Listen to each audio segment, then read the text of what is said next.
20 years ago, a bunch of teenagers played a game of great and terrible power. There were no rules in early aughts America/Tokyo until a boy named Yugi discovered that he could abuse the system. Now, it is up to ShibuyaKaiba. Rest in peace, Mahad, our fallen soldier, our comrade, and our lover. See you later, buddy. See you in the trading card game. Shora. Daddy issues. Every Kaiba has daddy issues. And Calamity Carl. Diamond Daisan no Bakudan bites the dust! To revisit these past events using the Millennium Microphone and save the world from the Shadow Games, just as that bad Egyptian bitch did 5,020 years ago.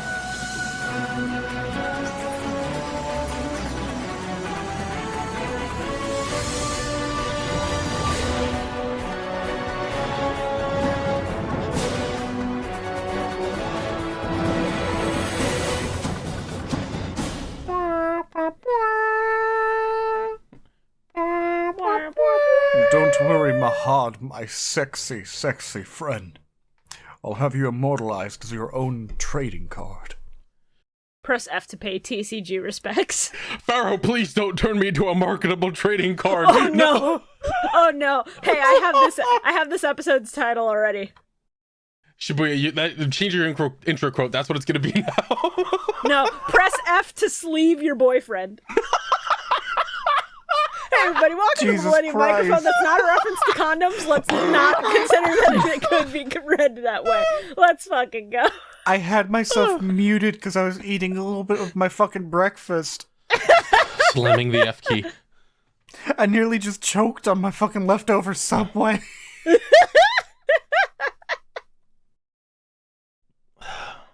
I'm glad I can help. Ah. What a fucking ride. What a wild time. Every week till the end is just gonna be good episodes now, and I'm not used to it. I'm so used to shit. Good episodes? Yes. Episodes that change a shitload of the manga, that's for sure. Episodes that change a shitload of the sub in one particular place that I'm excited to get to, because holy fuck, the sound effects in the sub. I watched all 10 of these motherfuckers in a row, and let me tell you, that back half, I was just waiting for them to get to it. It's wild. I also feel like these recording sessions are just gonna get a lot shorter because we have no fluff. It's just all, like, good shit that we're probably not gonna have a lot of notes for because we're so into it. Just about close to. I mean, I still have a good amount of notes. I have 4 pages of notes. Yeah, I mean, I do too, but, like, there was a point where I just was not taking notes for, like, 40 minutes, because I was so invested. So I had to backtrack and be like, oh yeah, this happened, let me write that down. I found his stick. Ooh, oh no, you got me. You sure did get me there. Okay, fucking got him. I guess. Sure, what does the pot of greed say about these episodes? The pot of greed is upset that he didn't show up in these, but he'll forgive it because funny rocks. Yo, funny rock? Funny rock. These episodes were pretty good from what I can remember. Unfortunately, I had to go through mental trauma after watching them yesterday, so... Oh no! Oh god. Did our dear friend Jordan message you some inappropriate things? No, I watched the Kamen Rider movie. Oh, yeah. Hey, for those of you looking for our formal stance on the O's movie, it's not going to be here because we talked about it before we started recording, and our thoughts are way too spoilerful, but, like, those subs should be out on the actual streaming sites now, so, like, go nuts. It's like a 6. Yeah, Fuck it's the Toei. weakest 6 I've ever watched, is what I'll say. Fuck Toei. Fuck Toei. Fuck Toei. I mean, for more reasons Toei. than just Kamen Rider. Yeah, fuck Toei. I had to hold myself back from saying something really bad. I need Revice to save me tomorrow. That's all I'm gonna say. Don't worry, Revice is gonna have to die. Stop! Gio was right. We need to blow up Toei's offices. They're gonna go, the only way to stop Veil is to kill... Okay, Revice spoilers I have to fucking censor now. Thanks, Carl. God fucking damn, I'm trying to avoid putting Rider spoilers, and then you just fucking say it outright. Hey, you said no O's movie spoilers. You didn't say anything about Revice. So long as I'm censoring it, rest in peace to two of my mans. I'm still not over you. I'm sorry they did this to you. And then you're gonna come back when you're out of the Orin High School host club hell. But, like, in the meantime, it fucking sucks, and I'm sorry. No, he's not dead. Not dead is the thing. He's not on screen is what matters.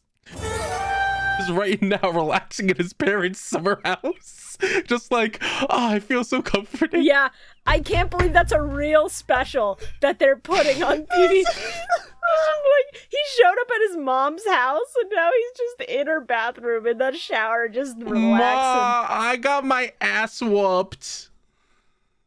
Ma, they beat my ass in the quote retweets. Oh, shit. Oh, man.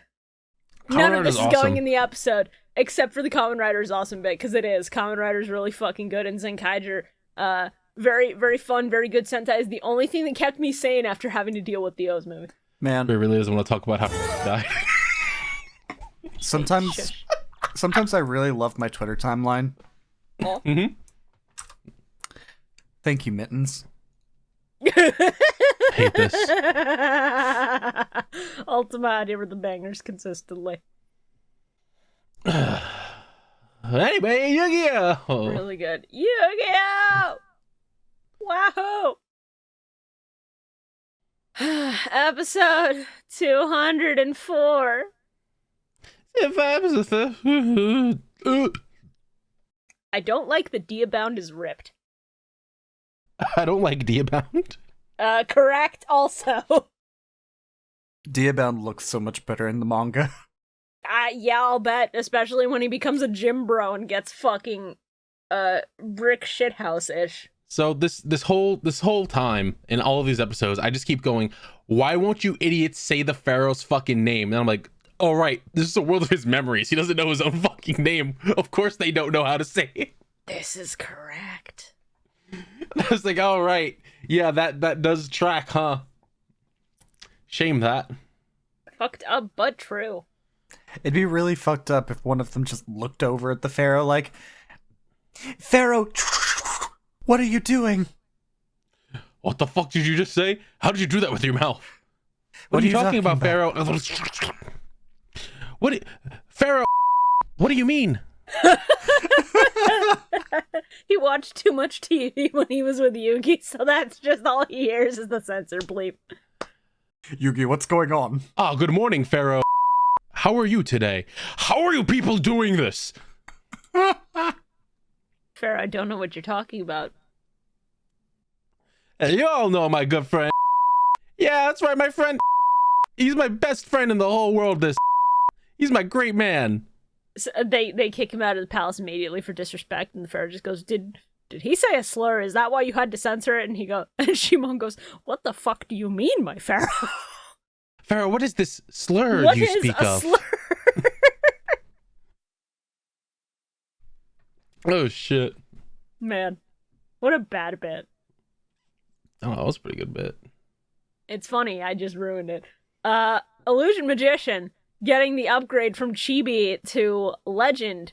To man. Mad respect. As you would say in ancient Egypt, Diaha! Is that why no one said it at any point other than this point? Yeah, in the dub, no.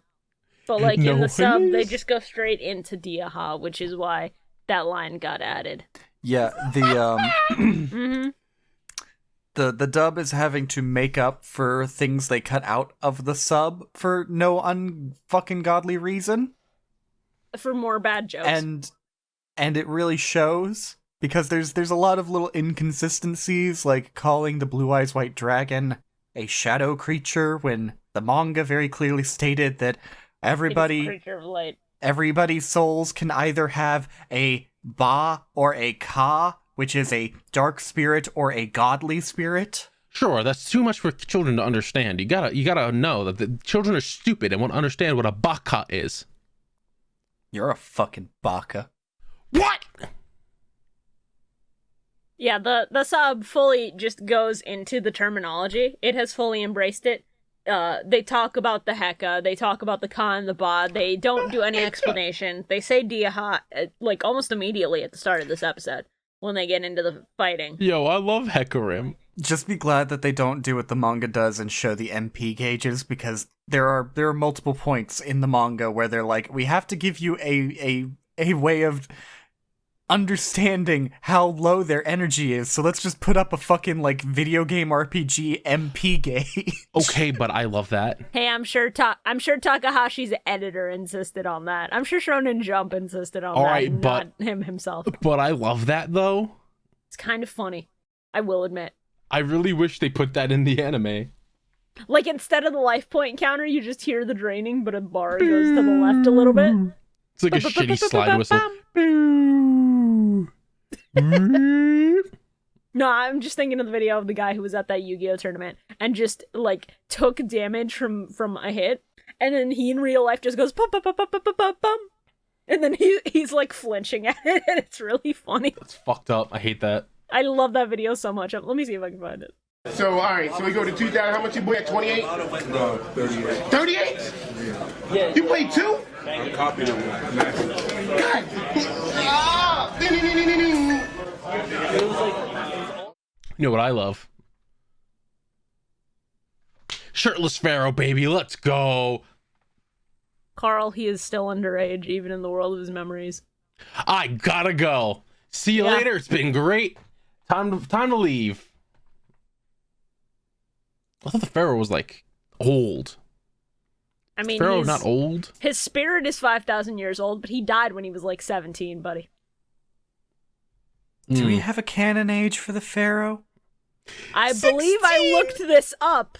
It's 16. Yeah, 16. Yeah. They really are just basing him off of Tutankhamun, huh? I gotta go. Pharaoh, I think I figured out who you were in the past. Really, Yugi? What do you think my name was? Well, you said you were 16 when you ruled, right? Yes. Wouldn't that make you Tutankhamun, the youngest pharaoh in all of Egypt? I didn't have a gimp leg, Yugi. Fuck you. I knew Tutankhamun. He was a bitch. You know, I watched that TV show Tutenstein the other night because nothing else was on and you left it on Discovery Kids. And let me tell you, that shit was actually not accurate at all. He was not. He was a coward. He was a bitch and a motherfucker. Yugi, I have a real quick thing to say about that show.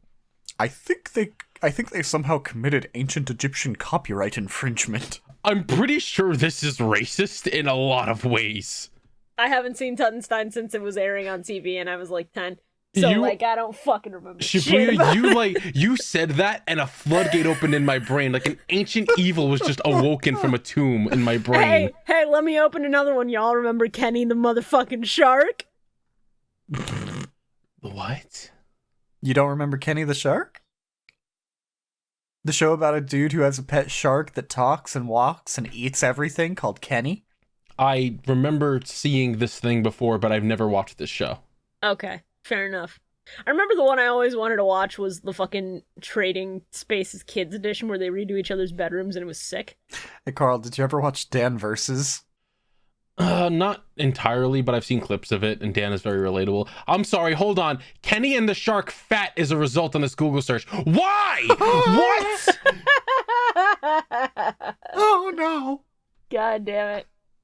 Weirdos on the internet will ruin everything.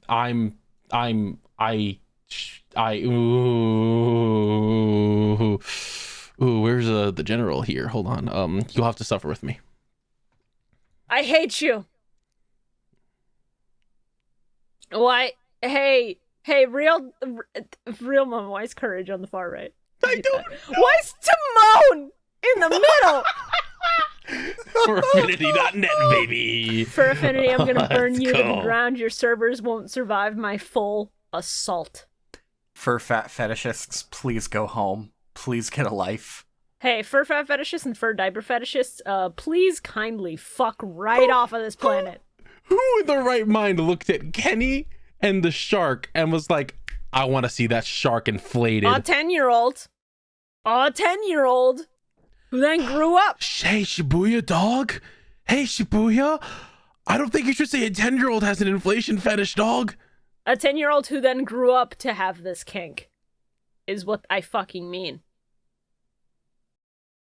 Fucked up shit in kids' TV shows always comes back to haunt people when they are older and they have weird kinks, and then they can trace it back to this weird, obscure shit. The real problem is, most of these shows have some element that you can look at and go, this is just the fucking creator hiding a kink very poorly. Yeah. Yeah. The entirety of Cow and Chicken. God. I haven't thought about Cow and Chicken in years. Don't make that the first thing I think of with Cow and Chicken in all that time. Hey, did you guys know that Mahad backwards is the ham, boy? He thick? His neck is thick in some of those fucking shots. It's pretty thick. Put my lips against his neck. He goes, stop. What are you no, stop. Get up. No. I like that Joey has a mind unlike Tristan. Yeah, it's very funny. Do you remember the last arc we did with Alexander the Great? You know, Alexander the Great and his ancient Egyptian pyramid in India that was built for Greece. I am thinking specifically of when Tristan tried to mark where they were going, and just kept writing on the same spot as if that would help him. Whereas Joey's like, I've just been marking every door that we've like been by and checked out. A rare smart decision by Joey Wheeler. The funniest part is that you know how in the dub they're just like, hey, invest in an art class, dummy. Yeah. The sub joke is much funnier because Taya just goes, I'm sorry, are you drawing graffiti in this man's soul? That's pretty good. It's really good. Joey, every time I close my eyes, I see your shitty smiley face. You've ruined me for marriage, Joey. Oh, I have a bad idea. Joey ruined me for marriage too, long ago in the first season. The Pharaoh, but he just has that face plastered on his face, and it's like, oh god, Joey, what have you done? God. That's alright, Pharaoh. I think it looks great. Joey, how am I possibly going to write on that face? Very carefully. Hey, it's okay, don't get nose holes, he'll die soon anyway. I hate that. We're pre-gaming his mummification. I'm sorry. The idea of pre-gaming someone's mummification. Yo, imagine the whole village tailgating fucking King Kamen's burial. Let's fucking go. Let's fucking go. King Kamen. Go. Did you even try to say his name? I'm so fucking wasted, dude. I can't say shit. Bro, it's ancient Egypt. I'm high as fuck on opium. More like copium. He's fucking dead. Boo, boo, boo, boo. Dude, what was in that hookah pipe? I could see fucking space, bro. Dude, you got Soggy the Dark Clown in your soul? I lost my shit when I saw so fucking terrible. Soggy the Dark Clown in this man's heart. It's like, yeah, you're the whole circus, aren't you, bud? I like that Mahad's just like, alright, I'm going to sneak attack you with my Shadow Ghoul like 7 times in a row and didn't expect Bakura to fucking catch on to it at all. Hey, no, it's funny that he succeeded twice, and then the third time Bakura's like, you won't get me with that twice. He did. Yeah, that was pretty funny. He's like, he did. He literally did, buddy. I literally hit you 2 times, but go off, bro. Pop off, King. Sure is not how that happened, Bakura. This all could have been avoided if Shadow Ghoul went underneath and then sliced him from below. Because that one he wouldn't have expected. Dropped up from above. Drops down with a giant fucking Sephiroth sword to stab into Diabound. All this could have been avoided if you just, like, killed in one shot Shadow Ghoul, you useless fuck. I think my favorite line out of all this is Joey shouting about, we're gonna be stuck in here with that ghost in a bathrobe. Just shoddy in the background. For your information, it is a secret cloak. It is a ceremonial robe. What are you saying? For your information, it is a sacred cloak. I was about to make a joke about it, and he just said that, and I fucking almost fell out of my chair laughing so hard. Still hate that poor kids is getting away with this because some of these jokes are actually really fucking good. I love the idea of Shoddy being forced to just stick around these idiot kids. You can just tell every second that he's not on screen, the Shoddy's just like, oh god, please, figure it out. I want to go home. I want to go home. I want to go home. I want to go home. Can we speed this up? The Jets are playing against the Nets. I'm pretty sure that's Can we speed two this up? entirely I have different to. franchise. I was going to tailgate King Akhenem Khanen's funeral. Can we speed this up? My ancient Egyptian girlfriend and I are on a date at 8. I have to get back to my 3 weed smoking Egyptian girlfriend. They're very cool and they all love me and they all smoke weed. That's such a deep fucking cut. Oh god.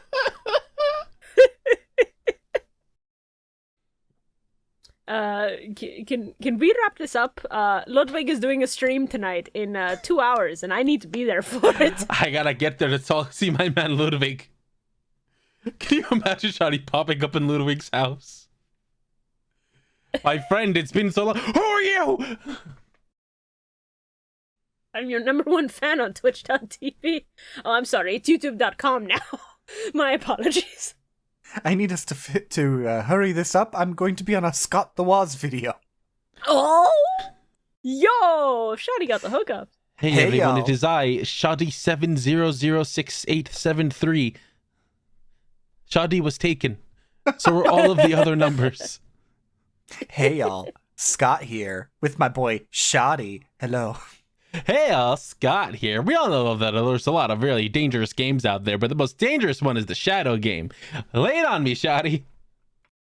Scott was never seen again. Hello, so in my first appearance in Yu-Gi-Oh! I challenged the Pharaoh to a shadow game where I nearly killed Taya Gardner. Yeah, you summoned a big man. Well, what'd Try to you eat do people. that for? I You needed coulda to make killed sure he wasn't evil. He spent the entire first half of the manga killing people. Ah, yes. Yeah, he sure did. Ah, yeah, that's my favorite kind of thing to do. Kill women. Kazuki Takahashi was all kinds of fucked up at the time. Don't worry about it. Scott, Yeah, what the he fuck? sure was. And then I didn't show up again for like 700 manga chapters. It is very funny, though. Like, you think he's gone when Duelist happens, and then... Shoddy. Man just appears. You've all seen the true form of the Pharaoh's true enemy. It's like a British kid. Hey, no, Always no. knew the British were trying to fuck up Egypt. No, in the sub. In the sub, they don't do the cutaway and the dragon suddenly there. That dragon head breaks his bones and spouts from his torso. That's You metal hear as hell. the crunching. That dragon cock's been inside of him the entire time. That's metal as hell. It is metal as fuck, and I heard those sound effects, and I was like, whoa, shit, that's... Okay. Okay, we're just gonna keep the sound design raw as fuck in the sub, huh? And they do, we'll get to that later. We'll get to that later with what they took from us in the dub. That's alright, because now in the past, ancient Bakura stepped into a metal bear trap that Yeah. was just sort of there. No, Mahad made it invisible with his magic. That's kind of fucking funny. Hey, I don't think they had the technology to make bear traps in ancient Egypt. Just, throwing my 2 cents in the ring. Hey, just fucking roll with it, buddy. Just roll with it. I don't think there was I don't think that's... I don't think they had the technology in ancient Egypt to have magical fights with monsters that came from rocks, but, like, here we are. Yeah, I mean, that's not technology. That's magic. That makes more sense. That tracks. They wouldn't know what a bear trap is. Who says that they can't magic a bear trap from the future into the past? How would they know to bring a bear trap? How would they know what a bear trap is? They're like, oh, gods of Egypt, hear my cry. Give me a trap from the future. And then a bear trap appears because it has trap in the name. Okay, like, but then that means that they thank had to find a way to make how it works. So that means they had to sacrifice at least a good couple servants. Like, all right, now we've laid it down. One of you put your foot in there. Pharaoh, why should we? Because Do if it. Because if you don't, I'll take your head instead of your foot. Damn, Aknam Khanin, that's fucked up. I will seal your soul inside of a stone slab if you don't. Damn, Aknam Khanin, that's fucked up. That might be the most fucked up thing you do in this set of episodes. Oh, just kidding! Ha ha ha ha! You can see what I'm excited to talk about later. I've been new. We've been new, Shibuya. We've been new. It's just really fucked up with the sound design, Carl. So, Mama. Bakura sets off this bear trap, and then Mahad activates the fucking pendulum axes, which are the most, like, lazily, poorly animated section of this fucking episode. And then the axes happen to swing in just the right spot to break the bear trap off of Bakura's ankle, causing 0 collateral damage to this man's fucking body. He fucking turns around. He's just like, be careful. I hear this place contains some traps. It's like, what a piece of shit. Fuck you. And then he immediately jumps on the thing, which he does that in the manga too. He jumps on it. That is really funny, though. The manga, a still image, has more sense of movement than this fucking anime. Yeah, they blew their load on the budget. They sure did that. You are not loyal, Bakura. I have taken an oath to lick the toesies of my king. That's fucking weird, bro. Hey, dog. Hey, dog. Not even Batman could get that out of me. Have you ever read the Bible? No, this is ancient Egypt. Christian missionaries haven't gotten here yet. What is this Bible you speak of? No, it's pronounced Bible. It's a thing. It's Jesus Christ. It's more evil than I could ever hope to be. My future host is like obsessed with it ever since I took his body. He thinks I'm a demon he could expel from his body. Brought me to a church. You don't want to know what a church is. They suck. You gotta sit there and listen to some old fat white guy talk for a while. If you're lucky, about touching kids. If you're lucky and you go to the right kind of church, you'll get to hear a bunch of ladies sing, which is nice. And I'll admit that was fun. Some of them are pretty fun. Some of them they have big celebrations when they sing. It's great. Hallelujah, amen. Let's go. Hey, it's he just starts dancing. He just starts getting lost in the moment. Just like, yeah, oh, I'm remembering being there, baby. It was a great time. I was about to make a joke about how some churches just sell chicken, and then you guys just overrode it with the best shit possible, which is Bakura just vibing to gospel fucking music. Mahad's just like, what are you doing? He's just like, yeah, praise the Lord.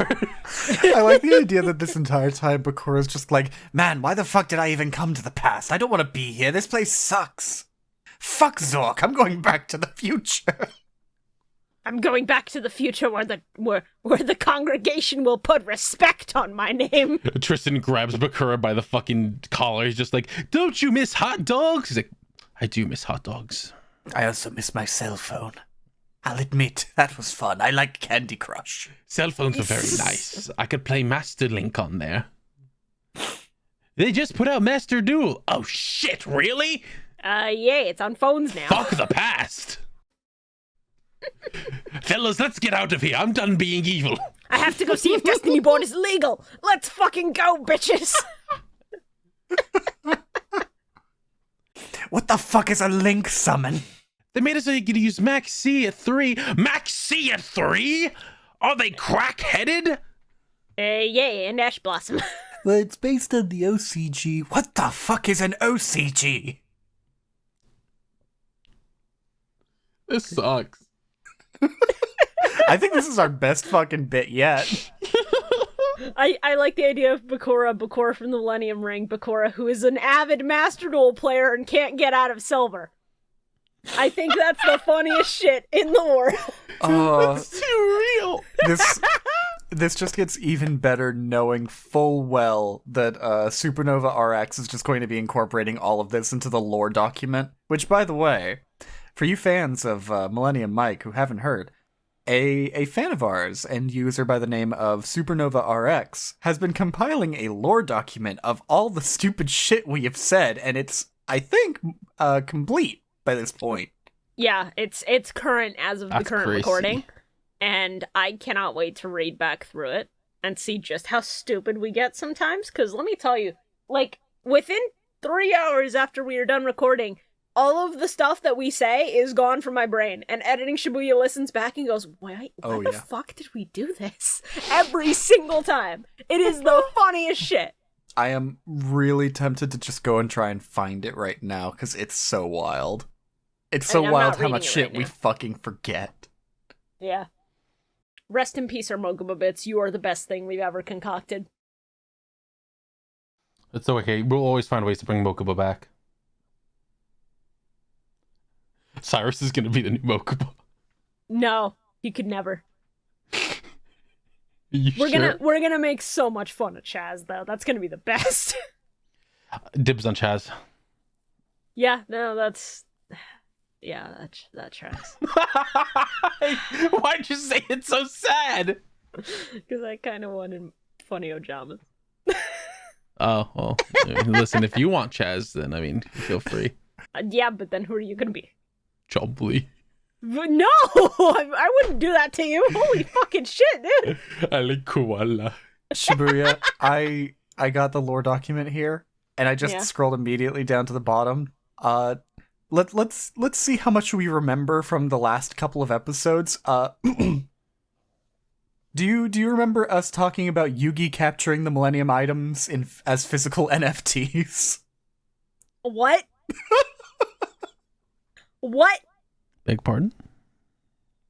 That was apparently a thing. MFTs, excuse you. But also, no. It's gonna be so funny next week when they write down Kenny the Shark inflation, and I go, what are you talking about? No, that's not in universe lore. That's just a fucked up thing that people outside of the podcast are doing and getting off to. Tristan is into Kenny and the Shark inflation fetish art. It's in the lore now. I declare it canon. I say what's canon, and that the fuck is not. I don't allow that. Guys, listen, we can bypass her. It's completely canon. No, here's what's happening. Tristan watched Totally Spies and didn't believe any of it was kink related. Tristan is cat. Don't say Tristan is cat. That's insulting to Tristan. Oh my god. Do we always have to do the hand thing? What? The hand thing? I'm sorry? Do you not remember that line? Oh, yeah. They put their hands in for the friendship thing, and Joey just goes, do we always have to do the hand thing? They do this multiple times in these episodes, and I'm just like, yes, it's literally on a card. It's that memorable. Fuck off, Joey. Guys, it's like I can hear the Pharaoh calling out to us. Yugi, my best friend, became a duel monster and freaking the fuck out. Yugi, my ancient Egyptian boyfriend is a rock now. What do I do? Oh, God. You guys know that Vine of the guy who just says, I'm gonna become Switzerland, and then it's a funny noise, and then his face morphs in the map of Switzerland? No. I need it for reference for this bit. I'm going to play this video on the podcast, if only for the image of the meme that I've concocted in my brain. I am going to be Switzerland. So that, but Mahad going, I will become a rock if it means serving my pharaoh. And then he morphs into a map of the country Iraq. I'm sorry, I'm having the worst fucking thought now. Oh no. Every time Joey's, like, averse to touching anyone's hands throughout these episodes, he's really just giving off these vibes.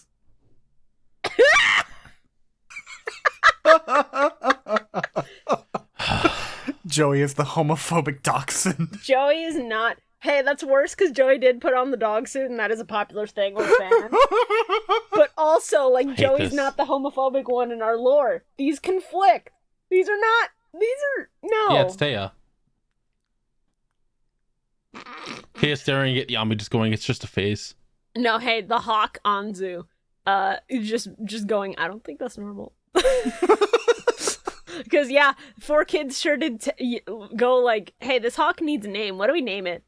Girl. You're right. Anzu's a stupid name. We give it to the bird. Let's just give it Taya's original name. No one's gonna care about a bird. I didn't even catch that. In the sub, guess what the hawk's name is? Taya. Is it Taya? It's fucking nothing. The hawk just flies in and then leaves. Oh, that's funny. Bird. Name your birds, idiots. Come on. Look, At least you can do. Mana's going through a lot right now. If the bird has a name, we don't know it. Just wants to be mana handled. Season 5, episode 33. No. We still have to talk about how the Pharaoh sword fights a bunch of cloaked Oh, yes, of goons. course. How we just stabbed a bunch of people. Yes, it's fucking sick. Sliced their fucking heads off. Also, when Yugi is hearing the Pharaoh calling for him, Shadi gets really serious and starts talking about, like, their bond in the most raw way I think I've ever heard, where he just starts going, his heart is empty. You're the only ones who can lend an ear to his screams of solitude. God damn. I just went, holy fuck. Goddamn, Shoddy, you writing some lyrics back there? The sometimes I can still hear his voice gay, homosexual gay is just canon, huh? Yes. I'm glad you enjoyed them. I'm writing lyrics for a new sad boy rock song. Well, this is what Japan thinks friendship is just like essentially deep tongue kissing your fucking friends. I mean, that's you and Medi, yes. And? They're right. Exactly. Love wins. Love wins. Especially platonic love with your friends. Let's fucking go. You don't fucking love me? I said with your friends. And then you post yourself kissing Alto. What is this? The fuck is this, huh? Hey, the fuck is this, huh, buddy? I gotta go. Smoke bomb! The smoke clears. I'm lying dead on the floor. There's mustard gas. The smoke clears. You're in the Peter Griffin position. Nah! So yeah, I part of the reason I wanted to watch the sub for Millennium Mike as well as the dub is because in high school, I remember very vividly, I was in an AP class for like geography, and I was talking with this girl who also liked anime and stuff. And we got into talking about Yu-Gi-Oh! And I went, oh yeah, no, I love the dub from my childhood, it's great. And she's like, you should watch the sub. And I went, no, but it's the same show, isn't it? And she went, no. If you haven't watched the sub, you have not watched Yu-Gi-Oh!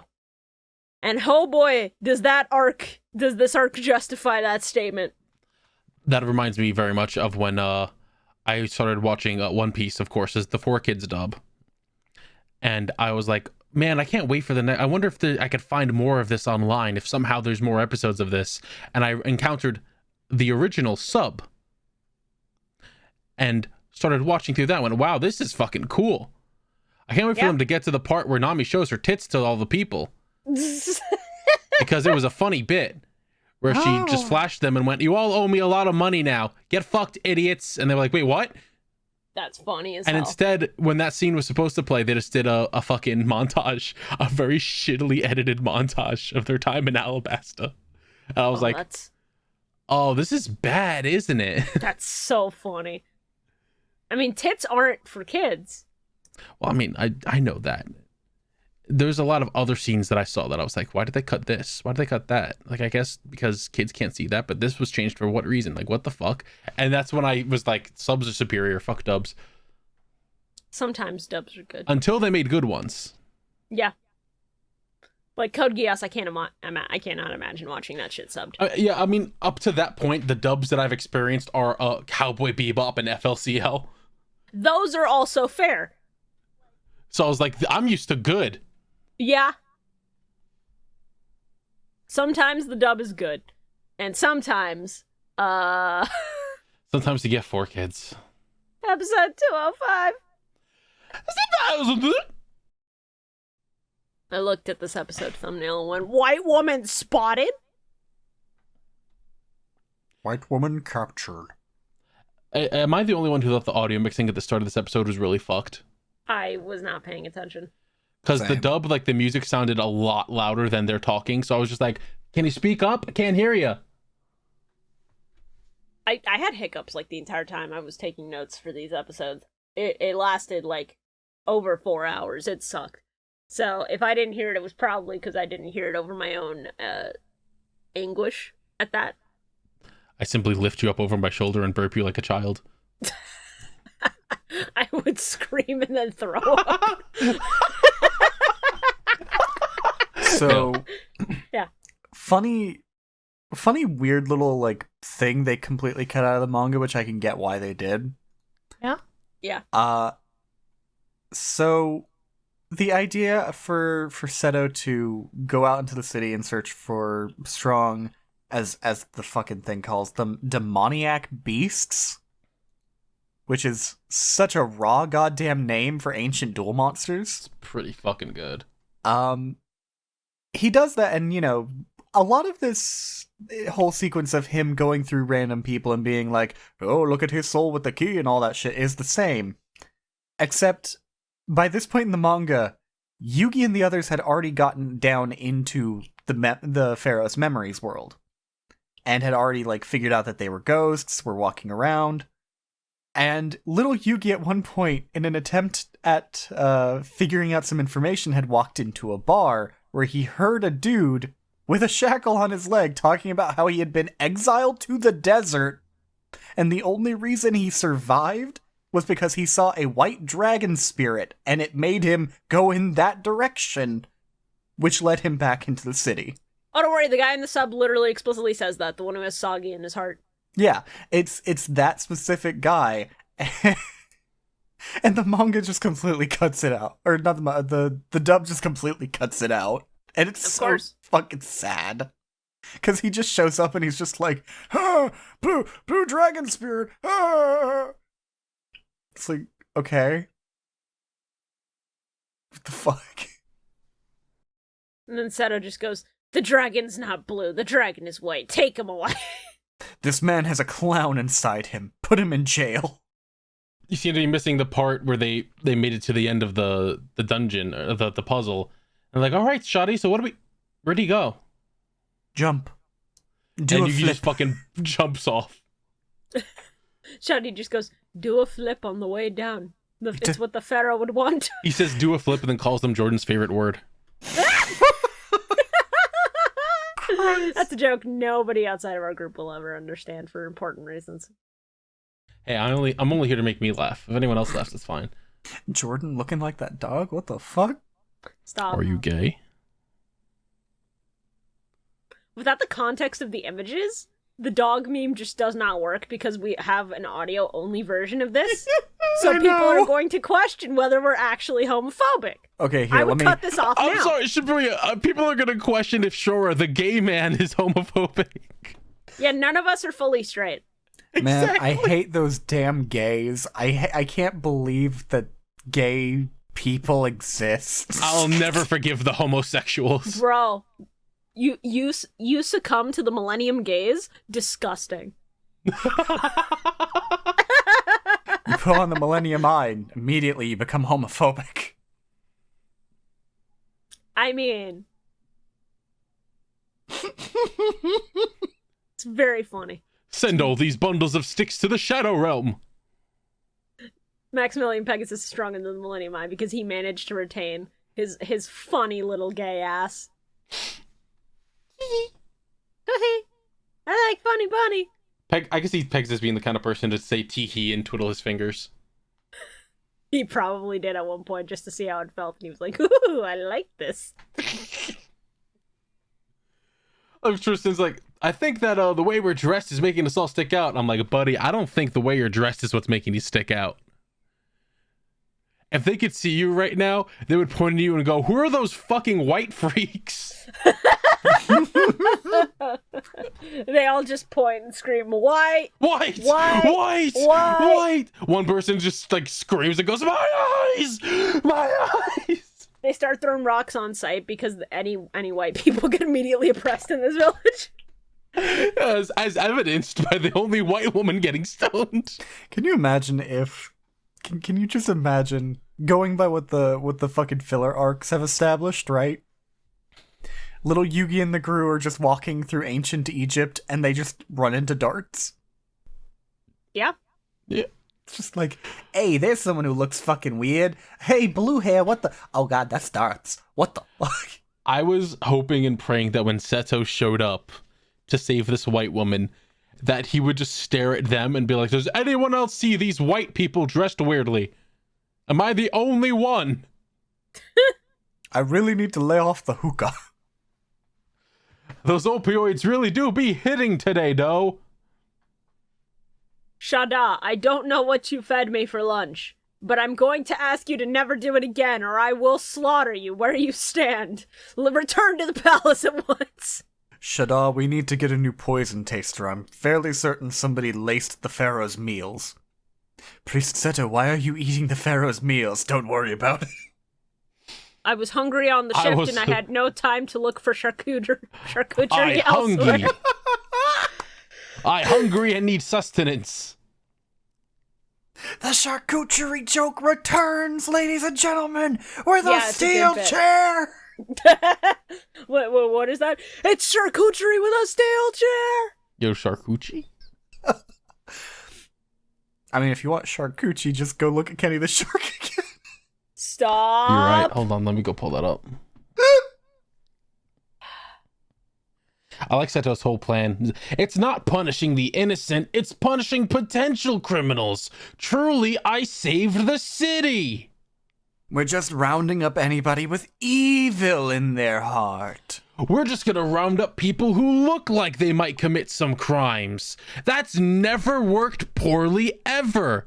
That's never been a bad thing once. Hey, look, preset a real talk. Just because I got a feral imp growing in my heart doesn't mean I'm actually going to commit crimes. That just means I'm a fucking goblin that wants to stay in their home and eat chips at like 2 a.m. with no remorse because my life is at that point. So like, if you're gonna judge me, you can't judge me. Only the feral can judge me. Kindly fuck off. Shada, that child is looking at me. That child is looking at me. Analyze him. He has a Karibo in his heart. Kill him. Did you guys know that cops originated from ancient Egypt? God. If they look like a criminal, then capture them. Beat them a little. Yeah, it's called what was it? Diabolic creatures? Oh, Terrible. demoniac beasts. It's called demoniac profiling. It's really fucked up. Yeah, demoniac beasts was the original name for these creatures. Eventually became duel monsters, but originally in the manga they also called them magic and wizards when they were referring to the game. That's funny. I have a serious question for you two right now. Mm. This is a very serious question we have to talk about right now. Do we fucking bring up Bobasa on this fucking podcast? He's unfortunately an actual character. I think in regards to Bobasa, we say yikes, and then we move on until he becomes actually plot relevant. Do we have to talk about Bobasa and him phasing through a wall going, Bobasa goes bye-bye? Hey, it's worse. It's worse in the sub. They really made him as racist as possible. After completely cutting him out of the anime for a few episodes until realizing, oh shit, he's an actual manga character, we need him. Oh, God. Because he's plot relevant in the manga. Bobasa goes bye-bye. Sure, bud. Bobasa go get canceled right now because it's real dire out here. It's real dire when you can tell that they wrote themselves into a corner because they had to go, wait, why can this guy see us and no one else can see him? What the fuck? Did we bring a straggler along? Bobasa exists. That's all we'll say on the matter. Important question for both of you. Did anybody take screen caps of them saying Among Us? No. I didn't. Okay. So that note was wrong. Thank fucking God. That's it. That's all I had. I just had a note of someone's notes are going to have screen caps of them saying Among Us. I've never been happier to be wrong. I mean, I have a video of Yugi summoning the sus magician if you want that. 2 different people have sent me this video. Oh, God. I mean, sure, send it. I don't think I'll put it on the podcast. Yeah, it's a little long, and okay, so I have to fucking actually down this. Pussy. Funny thing about this. 2 different people sent me this a day apart from one another. That's funny as fuck. Where did that fucking file go? I love it when my computer does. Yeah, there we go. Fucking. I don't know who made this, so if I can ever figure it out, fucking credit them and all that. But like, it's literally like somebody got 15 AI and redubbed a scene from Dark Side of Dimensions. Oh. And reanimated some bits. Oh. It's 1:49, so I would recommend watching it after. Yeah. Oh, yeah. Also said about bad-mouthing Mahad. Made me viscerally upset. Do not speak his name if you're only going to put disrespect on it. You stupid priest motherfucker. How dare you say my name? I mean, Mahad can't actually show up to defend himself because they explicitly say in the sub that until Mahad's spirit heals from its wounds, no one can summon him. Which means he will show up again in the final battle and nowhere else. Yeah. Yep. I like that they are ghosts, but they can't phase through anything. But Bobasa can. I mean, they can phase through Egyptian woman. I almost said white woman for a minute. They can phase through walls. The manga explains this. They just can't go through the palace. Yeah, it's sacred ground. Yeah, it's sacred ground, and there's also the some issues of it's like the pharaoh's safe place, so it's protected by from the gods. Yeah, that makes sense. That tracks. Yeah. So they can't do any they can't just go through there. They can't go through those walls and everything, but they can go anywhere else and through anything else. It's alright. Bobasa saves their lives by giving them a bunch of fruit that he summoned from his anus hole and gave it to Tristan and Joey, who decided to speak in unison, telling Taya to shut the fuck up so he doesn't eat all their food, because fat man must eat. Fat man eat. Fat guy eat. That's all fat men do. Eat. Hey, you know what Funny, sucks? haha. I watched the dub and I watched the fucking Bobasa scene where he's just like, I get hungry when I have to think, and they're like, shut the fuck up, Taya, don't ask. And I was like, I can't wait for this to be completely different in the sub, and then it wasn't, and then I hated it. I hated it here. I hated it so much. It was the worst. It sucked. It was the worst. It sucked. Well, you see, it's not that he gets hungry when he has to think in the dub, Shibuya. It's when he gets nervous he eats. Totally different. Totally different. This episode sucks. The next one is peak. I would have actually welcomed a fucking funny scene of Joey and Tristan just constantly yelling, "You got any fucking dipping sauce?" What do you mean this episode sucked? Bakura walked out from behind a pillar in front of all the guards and then turned invisible, and no one saw him. Yeah. Like, he should have stepped out and they went, stab that son of a bitch, and then he went invisible. They go, what the fuck? They also make mention of Diabound getting a new ability to, turn... Okay, so, in the manga... Every time Diabound kills a monster, it gains that monster's power. Yeah. In the manga, Diabound starts off with the ability to phase through walls. Because it is a thief ability. It's what Bakura would have wanted, the ability to basically go through anything. Oh. Later on, as Diabound continues to evolve, yes, it gets the powers of the creatures it destroys, but one of the other things it got was the ability to start going invincible. And any power that Diabound can do, Diabound can apply to Bakura. Yeah, that is not how they explain that shit at all. Yeah, it's, Bakura's just like using the power of the Millennium Ring. I, too, can be see-through. Yeah, it's really... My Millennium Ring is a Deus Ex Machina. It can do anything. Why can't Yugi's puzzle do any of that shit then? Yugi's puzzle got fucking nothing but an evil spirit in it that's not even evil anymore. Because triangles are for squares. No, they're triangles. I said what I said. Yeah, here we go. Diabound's primary ability is its natural ability to evolve itself over time. It has the ability to inherit the abilities and attacks of each monster that it destroys, growing exponentially more powerful. You guys ever think about how pyramids are just triangles and a square? Yeah, sometimes. It's wild. Oh wait, right, no, its invisibility thing, the concealing itself in darkness, was taken from Shadow Ghoul. Yeah, that's Right. what I thought. Like, it doesn't start with that. They explicitly state at one point, I think, that it's because he defeated Shadow Ghoul that he got that. Yeah, they say that a couple he times. just started with the fucking wall phasing ability, which is what made him such a pain in the ass to fight in the first place. Mm-hmm. Anyway. I don't know, my last 3 notes are screaming about, oh yes, Seto fucking throwing a dude. The guy's getting completely evaporated by Blue Eyes White Girl. It's so good. And Akanama, whatever his name Akhenaten? is. Yes. Who? Okay. Being GoZaburoKaiba. Yes. Hey, GoZaburoKaiba, but with Pegasus's hair. It's fucked Don't up. Die. It's fucked up, dude. Don't make him anywhere near close to Pegasus. We don't stand this man. No, but he has his hair later on, so I'm sorry, you have to accept it. Plus, Pegasus was chosen by the Millennium Eye for a reason. I refuse. Are you saying that Pegasus is fucking Seto's dad? No. I'm saying he has the same hairstyle, so the eye was like, close enough. Could you imagine? Could you imagine if Pegasus was Kaiba's dad?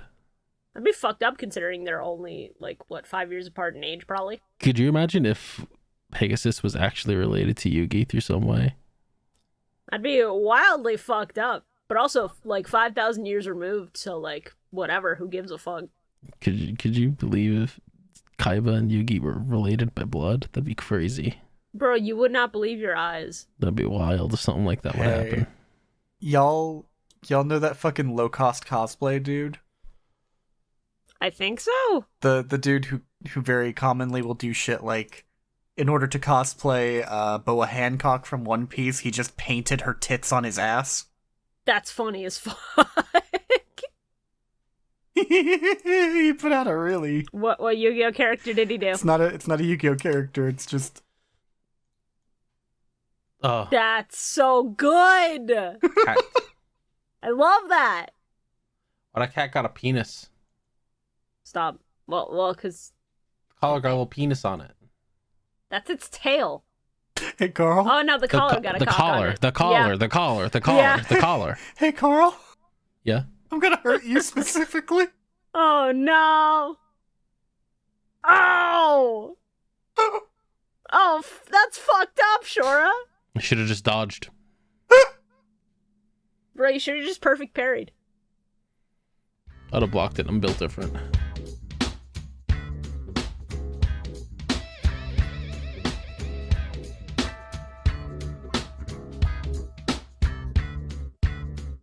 Hey everybody. Just got a couple of quick things to go over in this ad read before we get back to the actual episode. I hope you're enjoying that, by the way. I cannot believe that in a stroke of genius I came up with the title and thumbnail within the first, 5 minutes. I'm stunned that actually managed to happen. I didn't prep that overnight or anything. It just came to me yeah, the card sleeve, your stone tablet boyfriend. It's funny. It's wild. You know the drill by now. If you aren't already, go on Twitter and follow our official account at Millennium Mic. We post memes there. That's where I post the episode previews too.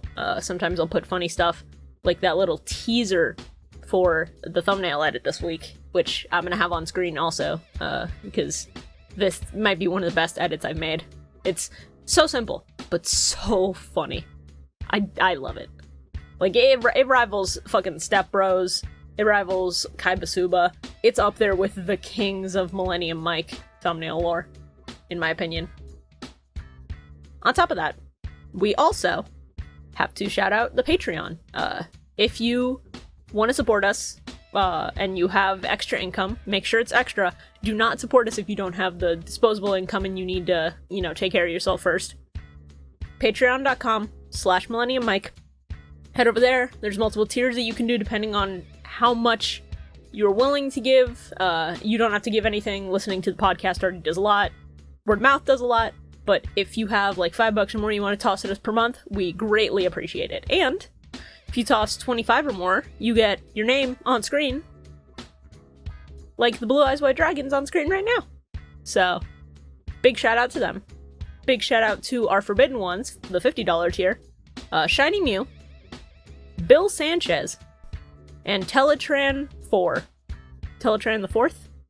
I don't know which way it is to pronounce. Please let me know if I'm fucking it up. But, yeah. Those are our forbidden ones. Thank you to our God card, Dimitri Gonzalez. Much appreciated there at the $100 tier. We limit that because we don't want people to go insane with it. There's only 3 slots for that also, because 3 God cards. It's good, I promise. And a huge shout out to Reshef the Dark Friend, Patchwork. Patchy is heading up a charity event. We talked about that last time, but we have a little more info for you now.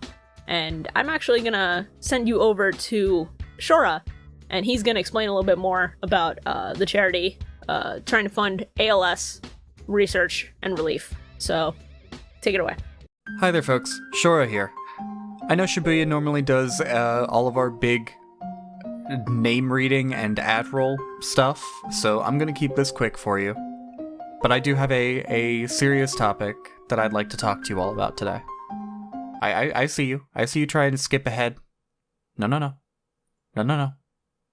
So those of you who know the general community around Carl and Shibuya and myself may have seen Patchwork, or you might know him as Patchwork Paladin on Twitch, or just Patchy. Patchy is a really good friend of ours, and a major supporter of the channel. He is our executive producer. He is our Reshef, the Dark Being, the Dark Patron. And it is due in thanks to support like his, and support like all of yours, that we are able to make this funny podcast every couple of weeks. You all really don't know how much we appreciate even the smallest amount of support. Even word of mouth is amazing. So, in an effort to give back some of that kindness, there is a charity that Patchy is very passionate about that I'm going to tell you all about today. Mark Smith, a very dear friend of Patchwork, does a charity stream event every year since 2020 called Help Them Help Us, in dedication to his late father and to those suffering from ALS.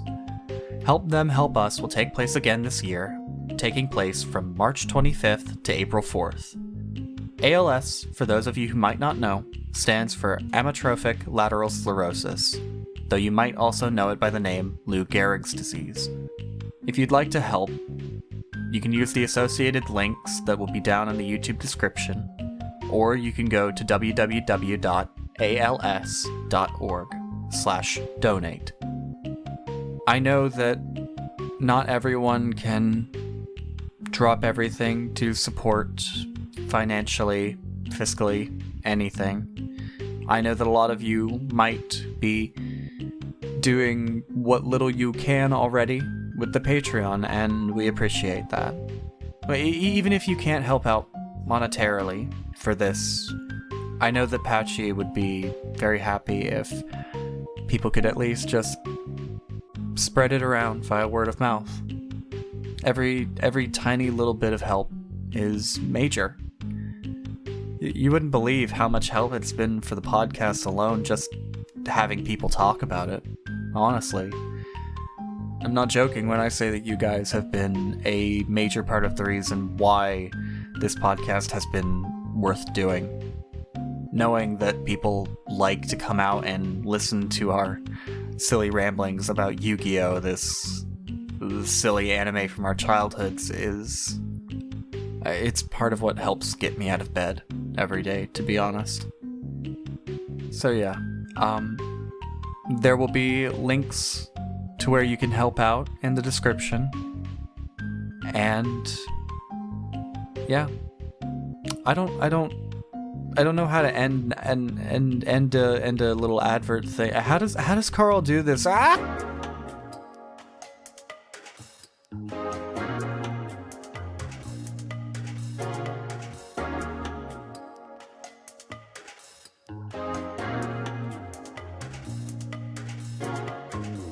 Do you enjoy boating? How about listening to three friends tell stories and talk about their weeks? Then I've got just the podcast for you. Dip Ships, the legitimate boating podcast. Every week, Carl, Jordan, and PM get together and tell their favorite stories and recap what's been going on in their lives, and talking about boating too, I guess. Check us out on YouTube, Spotify, Apple Podcasts, Google Podcasts, Amazon Music, and Podbean. And we'll see you on the Nautical Mile.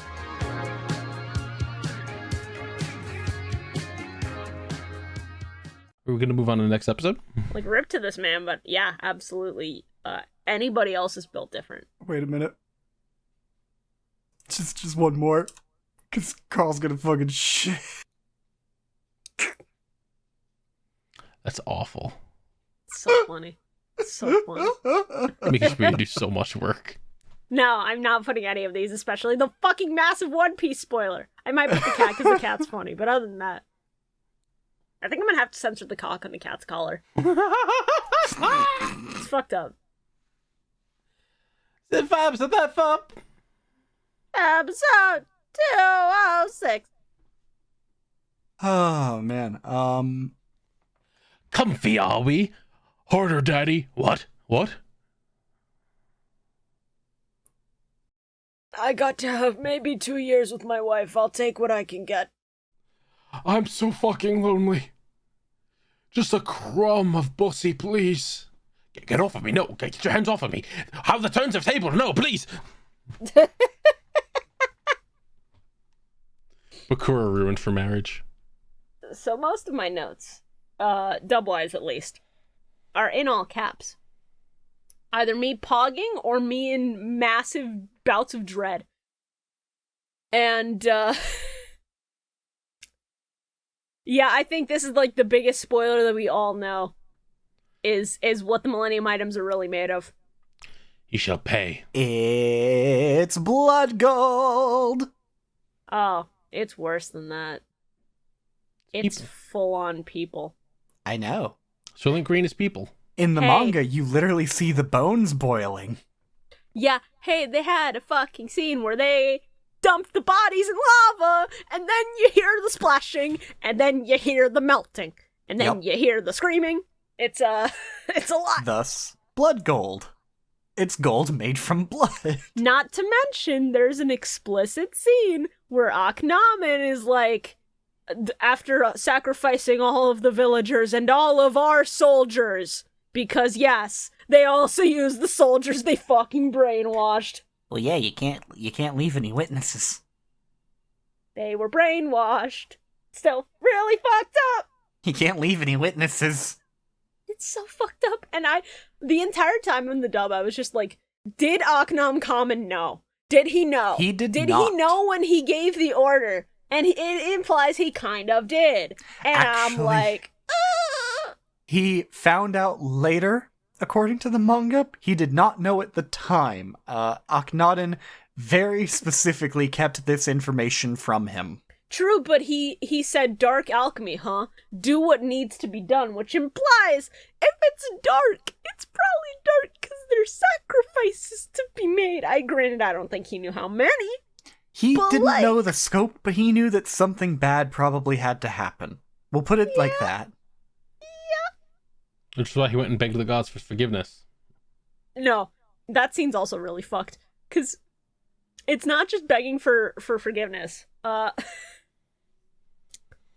When he goes to that tomb. Spoilers. That's not this episode, is it? Nope. Yeah. I'm still gonna mention it anyway because it's really fucked up. In the sub, when he goes and he begs the Egyptian gods, he specifically begs for his son not to have to face any calamities. And like, I got bad news for you, buddy. He's gonna have to face all of them. This was not a calamity brought about by the gods, is the thing. I mean, the gods didn't bring about any of them, but, like, he's had to deal with a fucking weird cult. He's had to deal with fucking multiple people holding Millennium items going berserk with the fate of the world on the line. Each time, he's had to deal with, like, 3 fights with a bunch of old white boys. He had to deal with an ancient crusader who went nuts because of the ring, also. I had to go to the future. He's had to relive his own life, so he has to do the shit that he did when he was 16 twice before he died. He had to fight some weird dude named Anubis who had a fucking cat girl monster. That's what Sphinx Leia would technically be, I guess. But yeah, buddy, you didn't beg the gods hard enough. I'm sorry. It's fucked up. So, little fucked up thing that you don't get if you only watch the dub. Yeah. The manga makes this very explicit, and I assume the sub does too. When Bakura confronted Akhenaten, he basically did what he did with the puzzle. He placed a little piece of his soul in the Millennium Eye. Except he had to make it look like something else was attempted, so he also partially ripped the Millennium Eye out of the socket. Oh, the sub does not address that at all. All it says is, like, that he put a bit of darkness from the ring into Akhenaten's item so that it would then corrupt his spirit. In the manga, you can visibly see the eye protruding a little bit. It's real fucked. That's gross. Yeah, all we get is the bandage over his eye. In the sub, we don't get shown any of that. It's not even implied. Oh, you get shown some blood. I mean, yeah, a little bit. Because also, when he gets confronted by Zork, he has to put the eye in right that fucking second. So you see the blood coming from his socket and the eye. Like, no hesitation, he just slams that thing into his fucking socket. Gross. Which, like, I mean, when you're prepared to make that many sacrifices, what's your own eye? Compared to the guilt you're gonna have to carry the rest of your life. I like that 4Kids is just like, we can't show kids people falling into pits or getting hit against walls, when a lot of their own original shows do exactly that. It's funny. Which is the funniest shit in the world. It's very funny.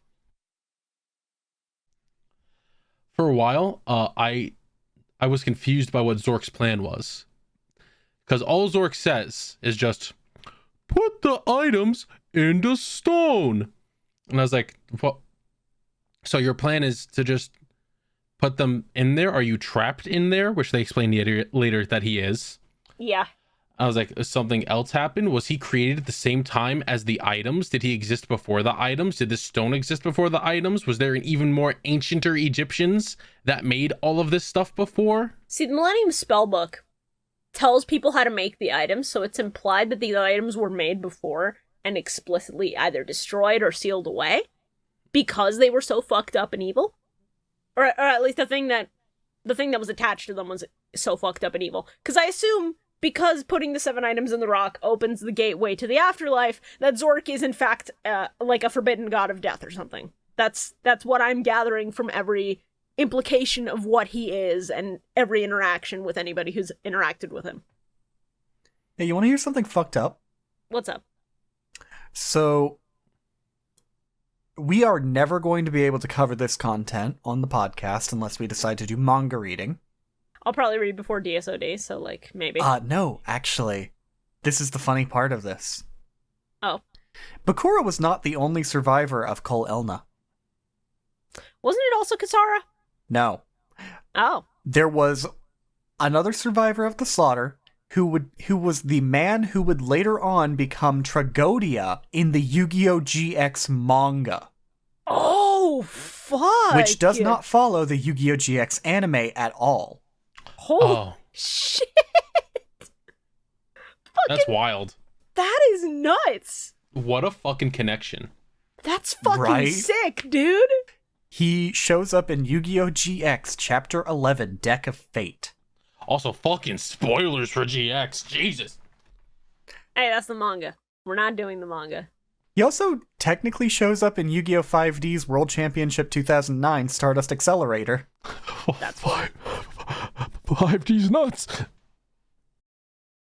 You know what else is- Trigodi's nuts. I remember getting Trigodi as a promo card from an issue of Jump. That shit was sick. I was gonna do a segue little- and you just fucking stepped all over it and you just crushed it and you ruined it. You drop a D's nuts joke in my face, I gotta retaliate. Other little fun fact about the Yu-Gi-Oh! GX manga, Chaz is so much fucking better because his deck revolves around a monster called Light and Darkness Dragon and not the fucking Ojamas. Why do the Ojamas exist? Because they're funny little guys. Why do you like the Ojamas so much? Because they're fucking funny scrimblos. I guess. Man, Chaz actually has character in the Yu-Gi-Oh! GX manga. I forgot about that. Anyway, you know what I liked? I liked that they summoned Exodia on a bunch of fucking jobbers. Hey, the funniest part is that because Shimon specifically has an item there, the implication is that Exodia is his monster. And I love that. At least that's what I gathered from that scene. I don't care what anybody says. Exodia is in fact Grandpa's like soul monster. So like this is another thing now. Because Exodia is the strongest monster. The strongest monster that is not a god, yes. Does that make him stronger than the gods? I mean, strongest monster that's not a god, to my knowledge. They had to fucking tie that bitch up. Like, they had to perform bondage to keep him from fucking going feral. Like if Bakura, Phantom Thief Bakura was just like, I've won now, Pharaoh, you cannot possibly defeat me. And Pharaoh stood up and went, Exodia. And Bakura just went, wait, what? And then Exodia just showed up. Would he just like be able to destroy this motherfucker completely? He would obliterate him, I think. And I would love that because then that means we wouldn't get the bullshit we get later. But also, you saying Phantom Thief Bakura made me think of P5 Rewrite AU, where Goro Akachi is just Bakura. Stop, you crackhead, stop, you crackhead, stop.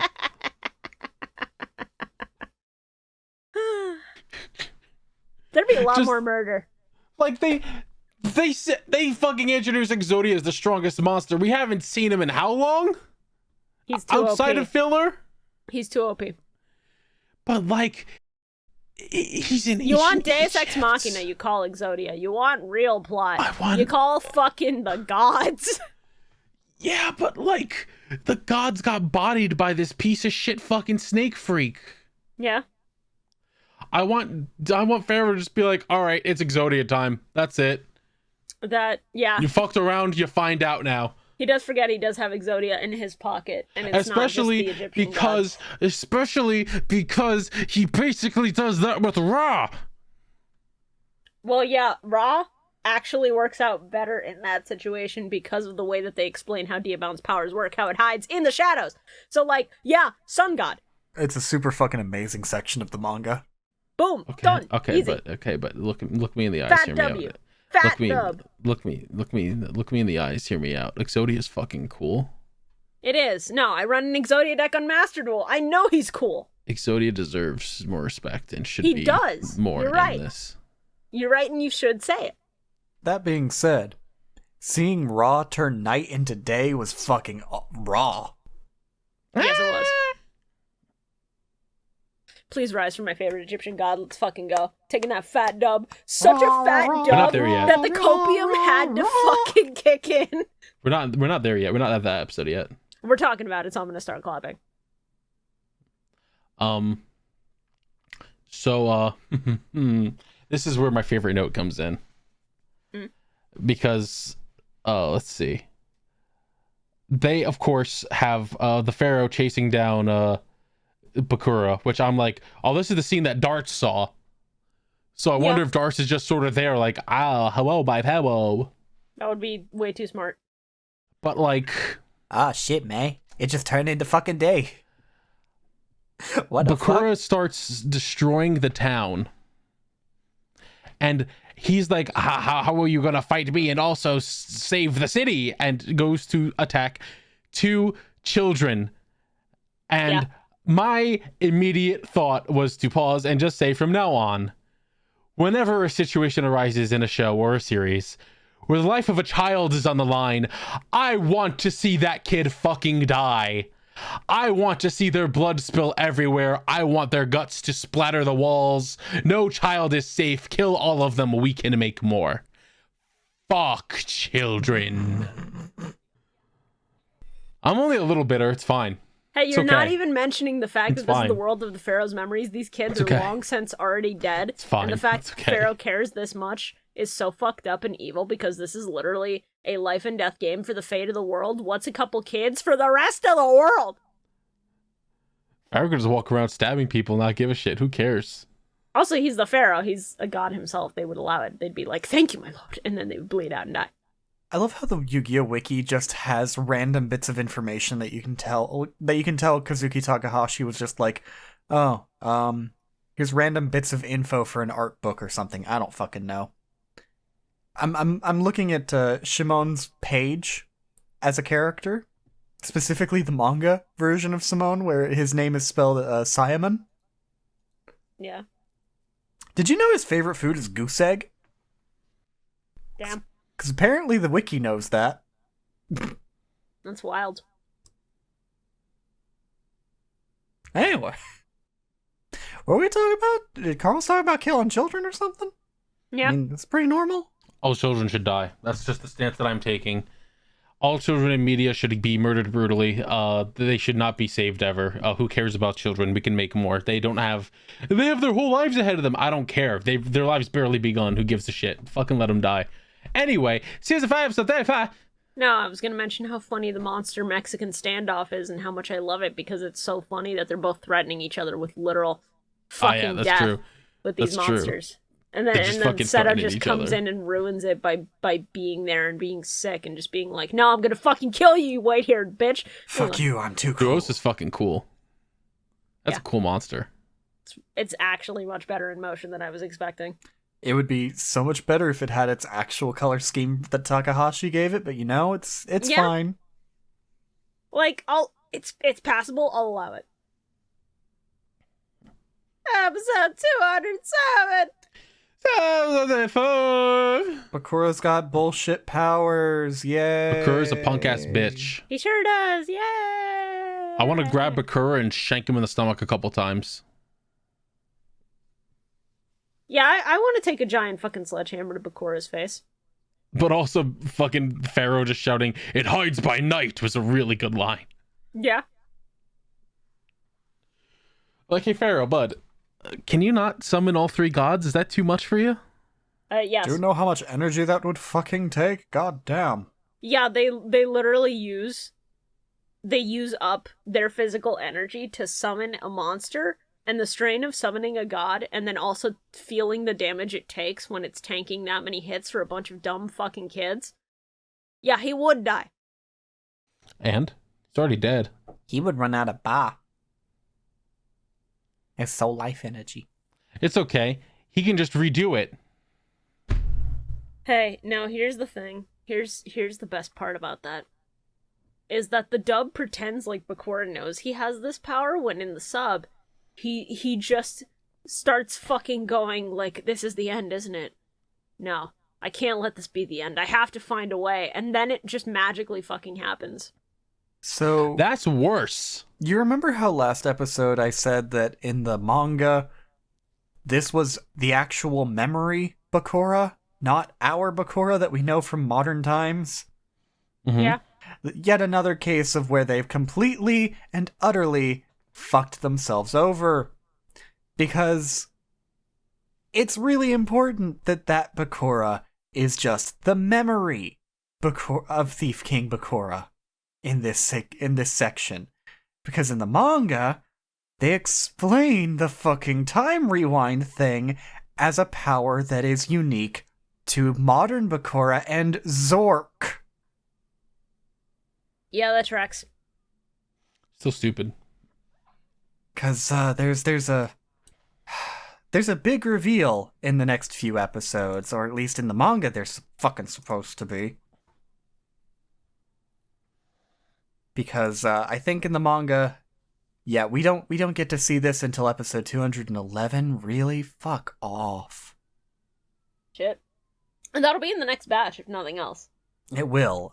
Do you mind if I mention this? No, go ahead. So, the entirety of what's going on here is taking place in an RPG. A literal giant fucking tabletop game played between Bakura and the Pharaoh. Well, shit. It is literally a giant fucking tabletop game where all of these characters are supposed to be NPCs, and fucking little Yugi and his friends are in here able to manipulate things, and there's a version of Bakura in there able to manipulate things. You know what's funny? You know what's fucking funny?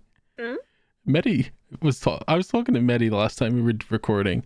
Medi was like, "Oh yeah, Millennium World. Isn't that the one where it's just a whole big fucking board game between the Bakura and the Pharaoh?" And I went, "No, you're thinking of Duelist Kingdom."